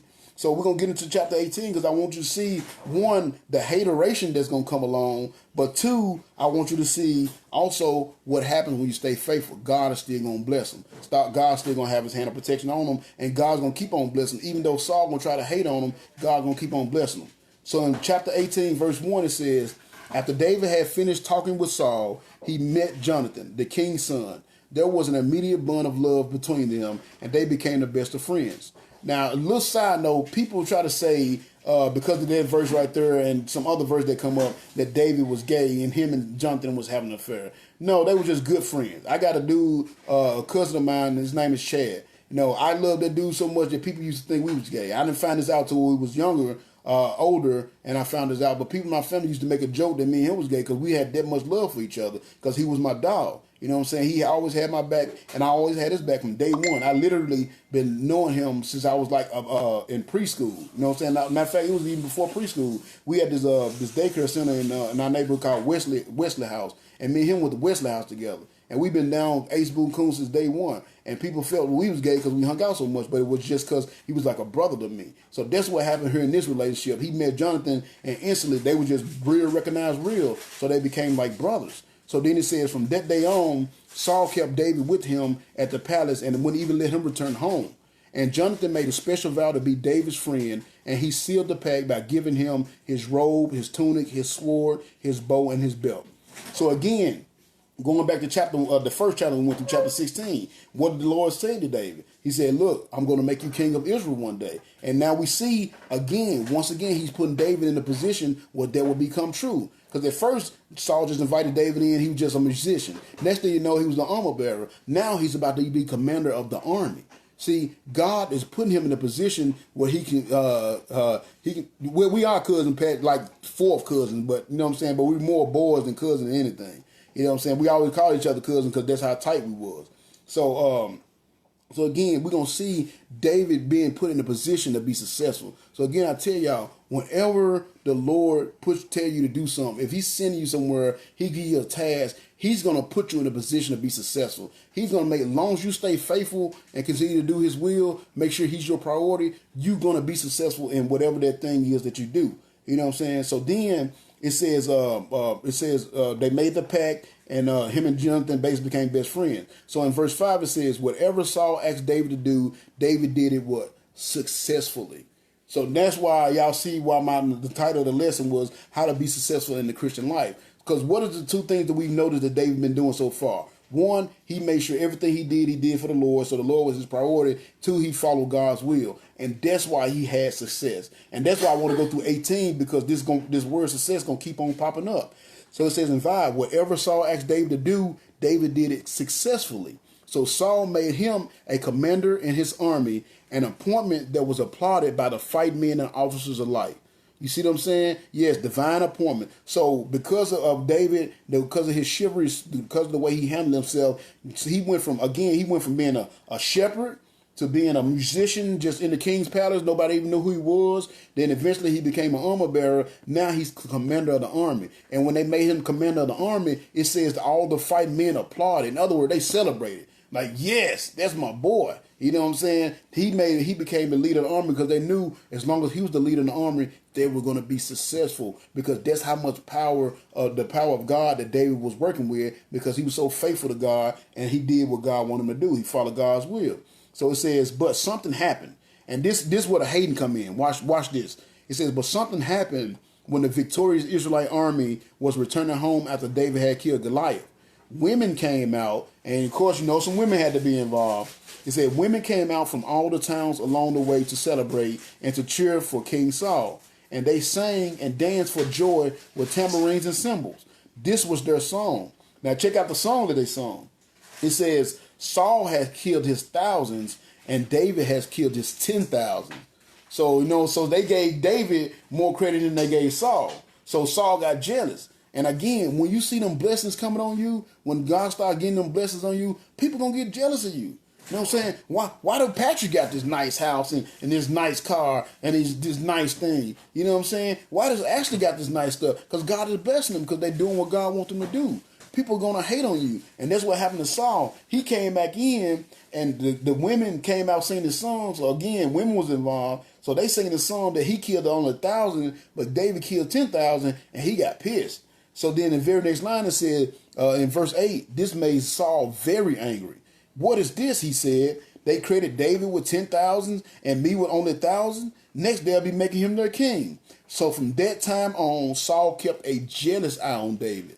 So right at that moment, he started hating on David. Now, David didn't come in. He was going to be king eventually anyway, but he didn't come in trying to take over the kingdom. He was just doing what he was doing with the position that he had. You know what I'm saying? But he was successful because the Lord was behind him. But this made Saul jealous. And Saul started looking at him. From that day forward, Saul looked at David from a jealous point of view. You know what I'm saying? Now, that's like me getting upset. Let's say Pat, you know what I'm saying? I'm just picking on you, Pat, because you hear, let's say all of a sudden Pat get the spirit on him and start preaching. And where I'm leading, I done led almost 400 people to the Lord. Pat goes out and preach one time and lead 4,000 to the Lord. And then I get upset like, man, I'm the one that got him start getting back in church. Huh? How the heck he going to lead more people to the Lord than me? That's foolish. That's ignorant. That's something somebody that don't have the Spirit of God on them would do. Instead of Saul being happy and celebrating David for the victory that he just helped them give because he couldn't beat the giant, he sit there and watched the giant for 40 days to fight the army of Israel. So he should have been happy that David did it, but yet he got jealous because these women came out giving David more credit than him. And from that day on, he became David's enemy. And if you really know, and of course we're not going through all this tonight, but if you read through the rest of the story between him and David, from that time forward, him and David was enemies. All because he got jealous because God was blessing him. And the thing is, and this is the problem with it, the reason why Saul was jealous and mad at David, you know what I'm saying? And then was right, exactly. That's exactly how they act, Pat. But the reason why this Saul was so mad at David because Saul realized and he knew that the blessings that was on David was coming from God, and it was the same blessings he had until he started being defiant to God. See, when Saul first took over, he had them same blessings. He won mighty battles. He did a lot of things. But then when he started being defiant and stopped following the commands that God gave him, God took his spirit away from Saul and gave it to David. So that's why he's so jealous, because he knows that he got the same thing that David have, he should have, but he don't got it because his heart wasn't in the right place. And when people are hating on you, that's why they hating on you. Because they know, because they look at you like, why are you so special? You know what I'm saying? Why do you have this? Why do you have that? And it's because you're serving the Lord. You know what I'm saying? You've been serving the Lord. And see, they know they can do the same thing, but the problem is they don't have the heart to be as faithful to the Lord as you are. And that's why they don't have the same grace on their life that you have, because they're not as faithful as you. So instead of them just stepping their game up, you know what I'm saying, developing their relationship with the Lord and building their relationship with the Lord, they just going to hate on you for what the Lord is giving you, because you're doing what you're supposed to do. And they actually make you feel bad for doing what you're supposed to do. So you got to watch that, because watch what happened. Saul going to get so jealous of David that he's going to try to kill him. Matter of fact, guess what the next line? So it says, from that day forward, that time on, Saul kept a jealous eye on David. So in verse 10, it says, the very next day, in fact, a tormented spirit from God overwhelmed Saul, and he began to rave like a madman. David began to play the harp as he had done whenever this happened. So it shows you another aspect of why the Lord used David. David was humble. Because you got to think about it, he's the commander of the army, but yet he was still humble enough to where when Saul was having these battles, these anxiety attack, basically panic attack that he was having, he was still humble enough that where he went and played an instrument and became a lowly musician just to help Saul out. That shows you how humble he was. He wasn't so proud of, man, I'm a commander. I'm not playing no harp for this man no more. No, know what I'm saying? He did the same thing that he always done. He didn't get the feeling that he was bigger and badder than anybody else. He did the same thing he always done. So Saul was having this episode where this tormented spirit is all over him and it's driving him crazy, and he's starting to rave like a madman. So David began to play the harp as he always did.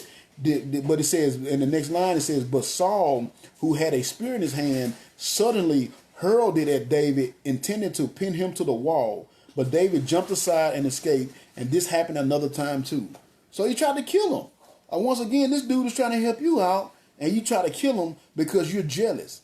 You see what I'm saying? You're jealous. So that's why he tried to kill him, because he was jealous. And it said this happened another time. So this wasn't even the first time. This is one of the first time it happened, but this wasn't going to be the last time that he tried to kill David, because he was jealous of him, because God was blessing David and God was no longer blessing him. So again, people in the world, they have the same opportunity to serve God that you have. You know what I'm saying? Y'all got the same opportunity to serve God that I got. So don't be jealous of me because God is blessing me and my family because I'm doing what I'm supposed to be doing, and you not. Get like me. Start serving the Lord as well. And you can have the same blessings. That's why I tell people all the time, the same thing I'm doing right now, the same wisdom that's flowing through me that I'm sharing with y'all is the same ones that you can have if you put your faith and trust in God. And that's what I've done. I don't put my faith and trust in my chemistry degree. I don't put my faith and trust in my ability to work 1,000,000 hours a week. I put my faith and trust in God to provide for me and my family and to always get us where we need to be. And that's why he blesses me. And that was the same case with David. He didn't know that he was going to beat Goliath, because he didn't know that rock was going to land. That's because you think about it. If he was that confident, he would only took the one rock. He took 5 rocks, because he didn't know. He didn't have that confidence that he just knew that he was going to defeat that giant. But he knew the Lord was with him, and that's why he went out there and fought. So he knew the Lord was with him, and because the Lord was with him, he had that success. And that's what happened here. So Saul got jealous of David and tried to kill him.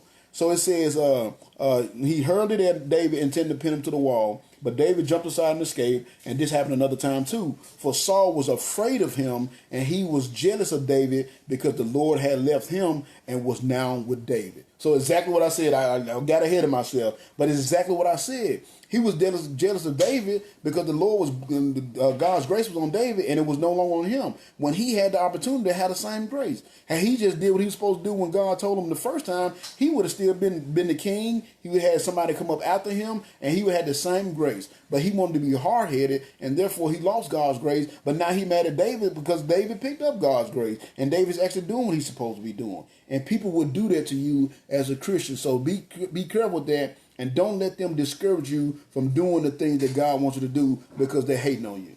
All right? So then it says, because he was jealous, Saul was afraid of him because he was jealous because the Lord had left him and was now with David. Finally, Saul banned him from his presence and appointed him commander over only 1,000 men. But David faithfully led his troops into battle. So what he did, he demoted him. So you got to understand, the bigger a commander you are, the more power you have, the more men you have. So initially, David was probably commander over like 10,000 men. But then Saul was so jealous of him, he took away the 9,000 and made him only commander of 1,000. So that, in biblical terms, in army terms, you understand that he got a demotion. He demoted him. But what did David say? David didn't get pissed off. He didn't get mad. He just went to war with those 1,000.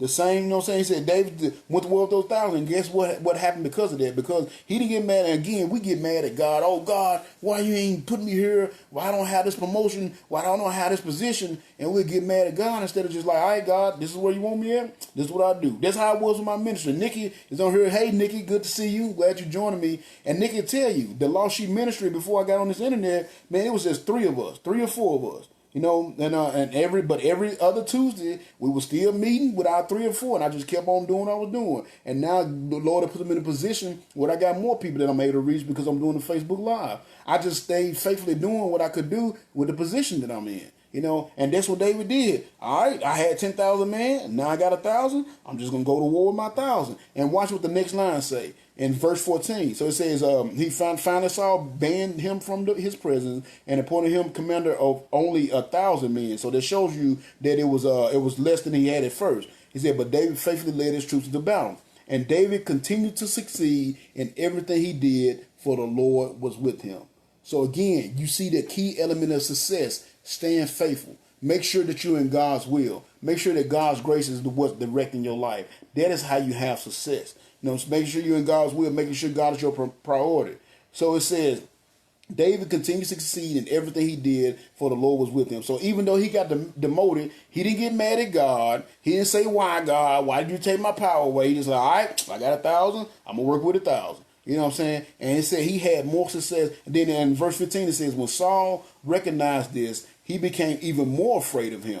When he recognized that the Lord was with him, he became even more afraid of him. In other words, he became even more jealous of him. He said, now check this line out here, number 16. He said, but all Israel and Judah loved David because he was so successful in leading his troops into the battle.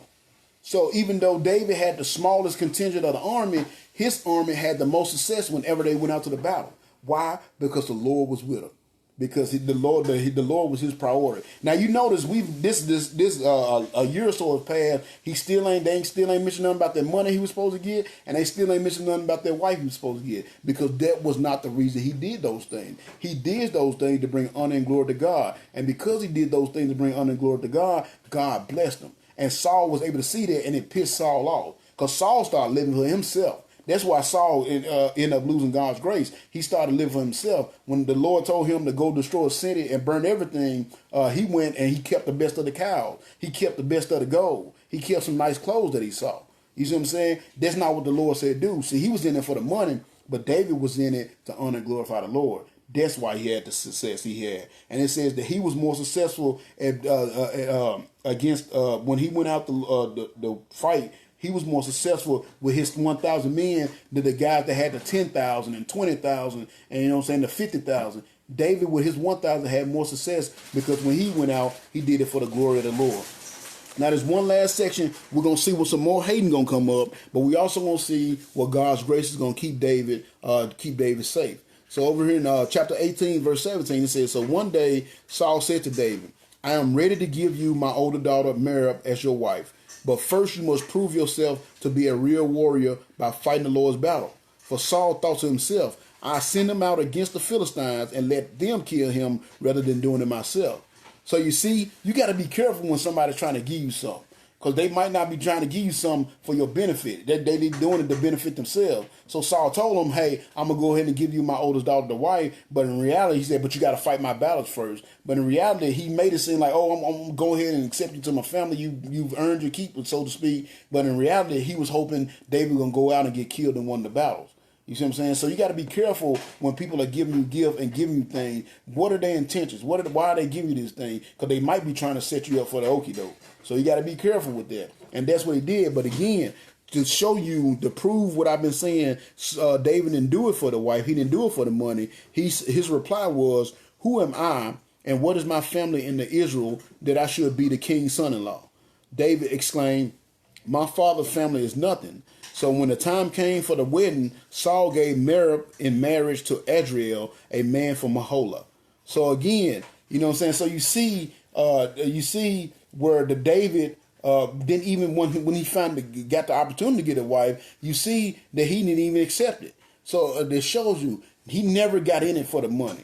He didn't do it for the women. He didn't do it for the glory. He did it to honor the Lord as God. And that's why he did the thing that he did. And Keisha, I want to let you know, Patrick said that I didn't agree. Patrick said that I didn't agree. That's between y'all. But again, you know what I'm saying? He did it for the glory of God. That's why he was successful. So again, I'm reiterating. That's the keys to successful Christian walk. Make sure God's your priority. Make sure everything you're doing it is to bring honor and glory to God. But also make sure that you're in the will of God. And if you do that, you will be successful. So then, you know, a little later on, it said, in the meantime, Saul's daughter, Michal, had fallen in love with David. And Saul was delighted when he heard about it. Now, he wasn't delighted when he heard about it. He was like, oh, yeah, now David get to be in my family. He was delighted when he heard about it because he was like, oh, it's another way I can get David killed. Now, watch what this low-down son of a gun do. You know what I'm saying? It says, he was delighted when he heard about it. He said, here's another chance to see him killed by the Philistines, Saul said to himself. But to David, he said, I have a way for you to become my son-in-law after all. So he told David one thing, but really he was planning something else. So again, you got to watch people. You got to watch why they give you these gifts, why they be your friend. A lot of times it's because they want something out of you or they trying to set you up for something. And that's what Saul was trying to do. He told David, oh man, I love you so much. I want you to come to my family. But in reality, he was trying to get David set up to be killed. So he says, I got to wait for you to come into become my son-in-law after all. Then Saul told his men to say confidently to David, the king really likes you, and so do we. Why don't you go ahead and accept the king's offer and become his son-in-law? So what the king get his boys do? Gas David head up. Come on, David, man. You know the king like you, right? You want his favor. I know y'all done had y'all little beef, but man, in reality, he likes you, man. Why don't you go ahead and accept his offer and become his family member? Got him to gas his head up. So again, be careful when you get people gassing your head up, man, because you never know what their intentions are. They might make it sound like they're for you when really they are against you. Because Saul was trying to get David killed, and Saul was trying to have David killed, and he got his boys to gas David's head up to go ahead and join the family, so that way he'll be able to have him killed. But again, the Lord was with David. The Lord has already said David's going to be king, and David's not king yet, so David wasn't worried about it. But watch what he do, and this actually going to be pretty disgusting what Saul going to tell him how he can come into the family. So Saul sends his boys to David. They get him, gas David's head up, tell David, man, the king loves you, we love you, won't you go and join the family? So then in verse 23 it says, when Saul's men said these things to David, he replied, how can a poor man from a humble family afford the bride price for the daughter of a king? So remember what I told y'all. Yeah, exactly, ulterior motive. But remember what I told y'all. David's family was poor. They was poor. And of course, when you had to marry the king's daughter and all that, you had to bring all these gifts and do all these things. And David knew he couldn't afford it. So he was just like, man, how can I do that? So when Saul's men, in verse 24 says, when Saul's men reported this back to the king, he told them, tell David, now get this, because this is disgusting. He said, tell David that all I want for the bride price is 100 Philistine foreskins. Vengeance on my enemies is all I really want. But what Saul had in mind was that David would be killed in the fight. So what did he tell David? You know what I'm saying? In case y'all don't know what a foreskin is, everybody should know what that is. But of course, it's the tip of your ding dong, your penis that ain't, if you ain't circumcised. That's what he wanted, and it sounds disgusting, but that's what it was. So Saul told David, "Oh man, all you got to do is give me for the bride price to go kill 100 dudes and bring me the tip of their penises." I mean, that's disgusting. Like, why would you have a dude do that? And I looked in the Bible, and it didn't say no homo behind the knees, so I don't know what's up with that. But that's what he did. That's what he did because again, he was trying to set David up. So he was thinking, okay, he gonna die in this battle. Because remember, he took all David's men away. So David then had the army of 10,000 men to go in there and fight with him to kill these 100 Philistines and get their foreskins. He only had 1,000. So that's what he did. He tried to set them up. But see, what he didn't realize, again, he didn't realize how faithful David had been to God, and he didn't realize how much of God's grace that David had on him. Because when Saul said that and David heard, guess what David said? In verse 26 it said, David was delighted to accept that offer. He's like, what? 100 foreskins, that's nothing. You know what I'm saying? That ain't nothing. And check out what David did to show how cold David was. It said David was delighted to accept the offer. So before the time limit expired, he and his men went out and killed 200 Philistines and presented all their foreskins to the king. So Saul gave Michal to David to be his wife. So Saul only wanted 100. He came back with 200 because it shows you how God was on him. So Saul thought he was going to set David up to be killed, but in reality, what he did, he set David up to be even more successful. See, that's what you got to. That's what you got to understand. When you got God behind you, it says over in Romans, if God is for you, who can be against you? So when you got God, when God got your back, when God is, if you living by the grace of God and the blessings of God, no matter what people try to do, no matter how they try to set you up, you're going to be successful because God is going to be with you. So the king tried to set David up by having him go get 100 foreskins. David came back with 200. And I'm guaranteed he didn't have a scratch on him because God was with him. He was doing God's way. That's why he was successful. So in the last verse, and we're going to finish with this, it says, so when the king realized now how much the Lord was with David and how much Michal loved him, he became even more afraid of him, and he remained David's enemy for the rest of his life. So again, he became even more afraid. He was even more jealous because he was realizing everything he tried to do to David to get David to bring about David's downfall blew up in his face. Every time you notice, every time Saul tried to do something, it blew up in his face because the Lord was with him. When God is with you, man, nobody can be against you. And that's how you have success in the Christian life. Make sure God is for you. And the way you do that is by walking with the Lord every day. And I've told y'all this before. This is something I do every day to ensure that I walk with the Lord. Every single day I read my Bible. Every single day I pray at least 3 times a day. And every single day I look for an opportunity to tell somebody about the Lord. Every single day. That's what makes sure you have a good walk with the Lord, a good walking relationship with the Lord. That's why we got this COVID-19 going on. Yes, it's scary, but I'm not worried about it. What's going to happen is going to happen. I'm walking with the Lord. So the Lord allowed me to get that, and He allowed me to take me out, then that's just how it's going to get taken out. That can't stop me from doing the work that I got to do for the Lord. Because if I don't do it, there's no guarantee that somebody else is going to raise up and do it. So again, to finish it off, is going to talk about the success. Now remember, David, initially he was a commander in the army. He had a huge army, and Saul demoted him to where he only had 1,000 troops, where at first he had more than 1,000, because it says he demoted him to that. It said over back in verse 13, it says Saul banned him from his presence and appointed him commander over only 1,000. So it shows you that he had a much bigger army at first, but Saul thought that he was making David look bad. He demoted him and gave him only 1,000. But check out this last line here, and again, this is why I say the title of this lesson is the success of a Christian life. It says in verse 30, it says, whenever the Philistine army attacked, David was more successful against them than all the rest of Saul's officers. So David's name became very famous throughout the land. So again, Saul tried to make him look bad, but God made him look good. God told him in chapter 16 that he was going to be king. And you notice through these 3 chapters that I just went over with y'all, every single step, God elevated him more and more because David stayed faithful. See, that's how you have success. Your success is based on your relationship with God. And that's just at this bottom line. I don't care who you are. I don't care how smart you are. I don't care how strong you are. Your success is determined by your relationship with God. God is the one that elevates us. God is the one that takes us to the next level. If you don't have a good relationship with God, now you might be what the world calls successful. You might have some money and cars and all that, but that's not true success. True success is when you can live your life in a way that your life influences others and change their life from being bad to good. And that's why I have this Lost Sheep ministry, because I'm trying to help people have enough of an influence on their life that where they take their life from being bad and being down to being good and living for the Lord.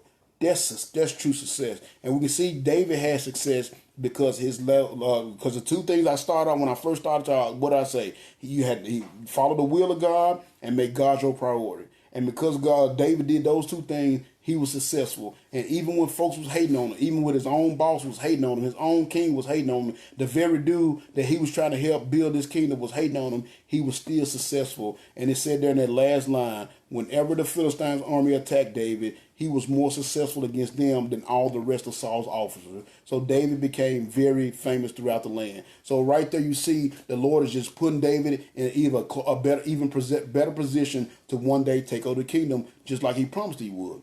But you notice he didn't give him that power right off. He didn't go straight from being a shepherd to a king because he had too much he had to learn. He had stuff he needed to learn. He had things he needed to experience. He had things he needed to go through. And not only he worked with Saul, and he saw how a kingdom should be ran. And that's what he did. He let him learn first. And that's why with us, we can't get impatient with God.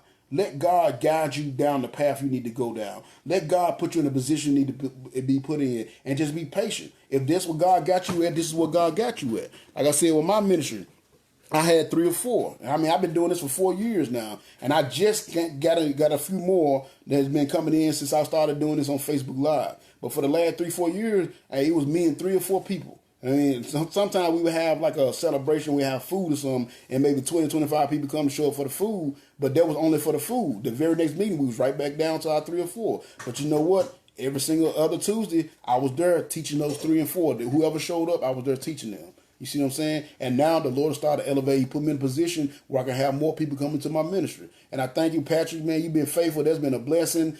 Nikki, good to see you back. I know you didn't get to the meetings because you moved away. That's been a blessing. My sister Jessica been on here. That's been a blessing. I mean, several people that's reached out to me and told me, man, thank you for doing that Facebook Live. It's been a blessing. So God is increasing my ministry because I just stayed faithful with the few that he gave me in the beginning. That's the key to success. So again, the key to success is this. Make sure you're following God's will and make sure God is your priority in everything you do. Why do you get up in the morning? Why do you work so hard? Is it so you can glorify God and honor God, or is it so you can make your life easy, have all these worldly things, and have people look at you like you somebody being bad? Why do you do what you do? But if you put your success in God, like we go back to what David said over in chapter 17 in verse 29. He said when his brother was getting on him, he said, David said, what have I done? Is there not a cause? Make God your cause. Make God your cause. And when you make God your cause, and you make God the reason why you do what you do, you will have a successful Christian life. So thank y'all for joining me today. I thank y'all for the ones that stuck all the way through. I appreciate it. And for you ones that didn't stick all the way through, I'm going to share it on my page. So if you want to go back and see it from the beginning and see what you missed, you can always do that. And also, I'm going to put it on YouTube. And I have my wife finally, because I know I always tell y'all about my YouTube page. So I have my wife write it out. So that way you can take a screenshot. So this is my YouTube page. And make sure that you put the space between the servant right here and the lost sheep. That space, that slash, that's a space between each one of those. And it'll take you straight to my page. And it'll be a picture of me. I'm in a black shirt. I'm sitting there looking all cute and stuff. That's how you find my page. You'll see that picture of me in the profile picture.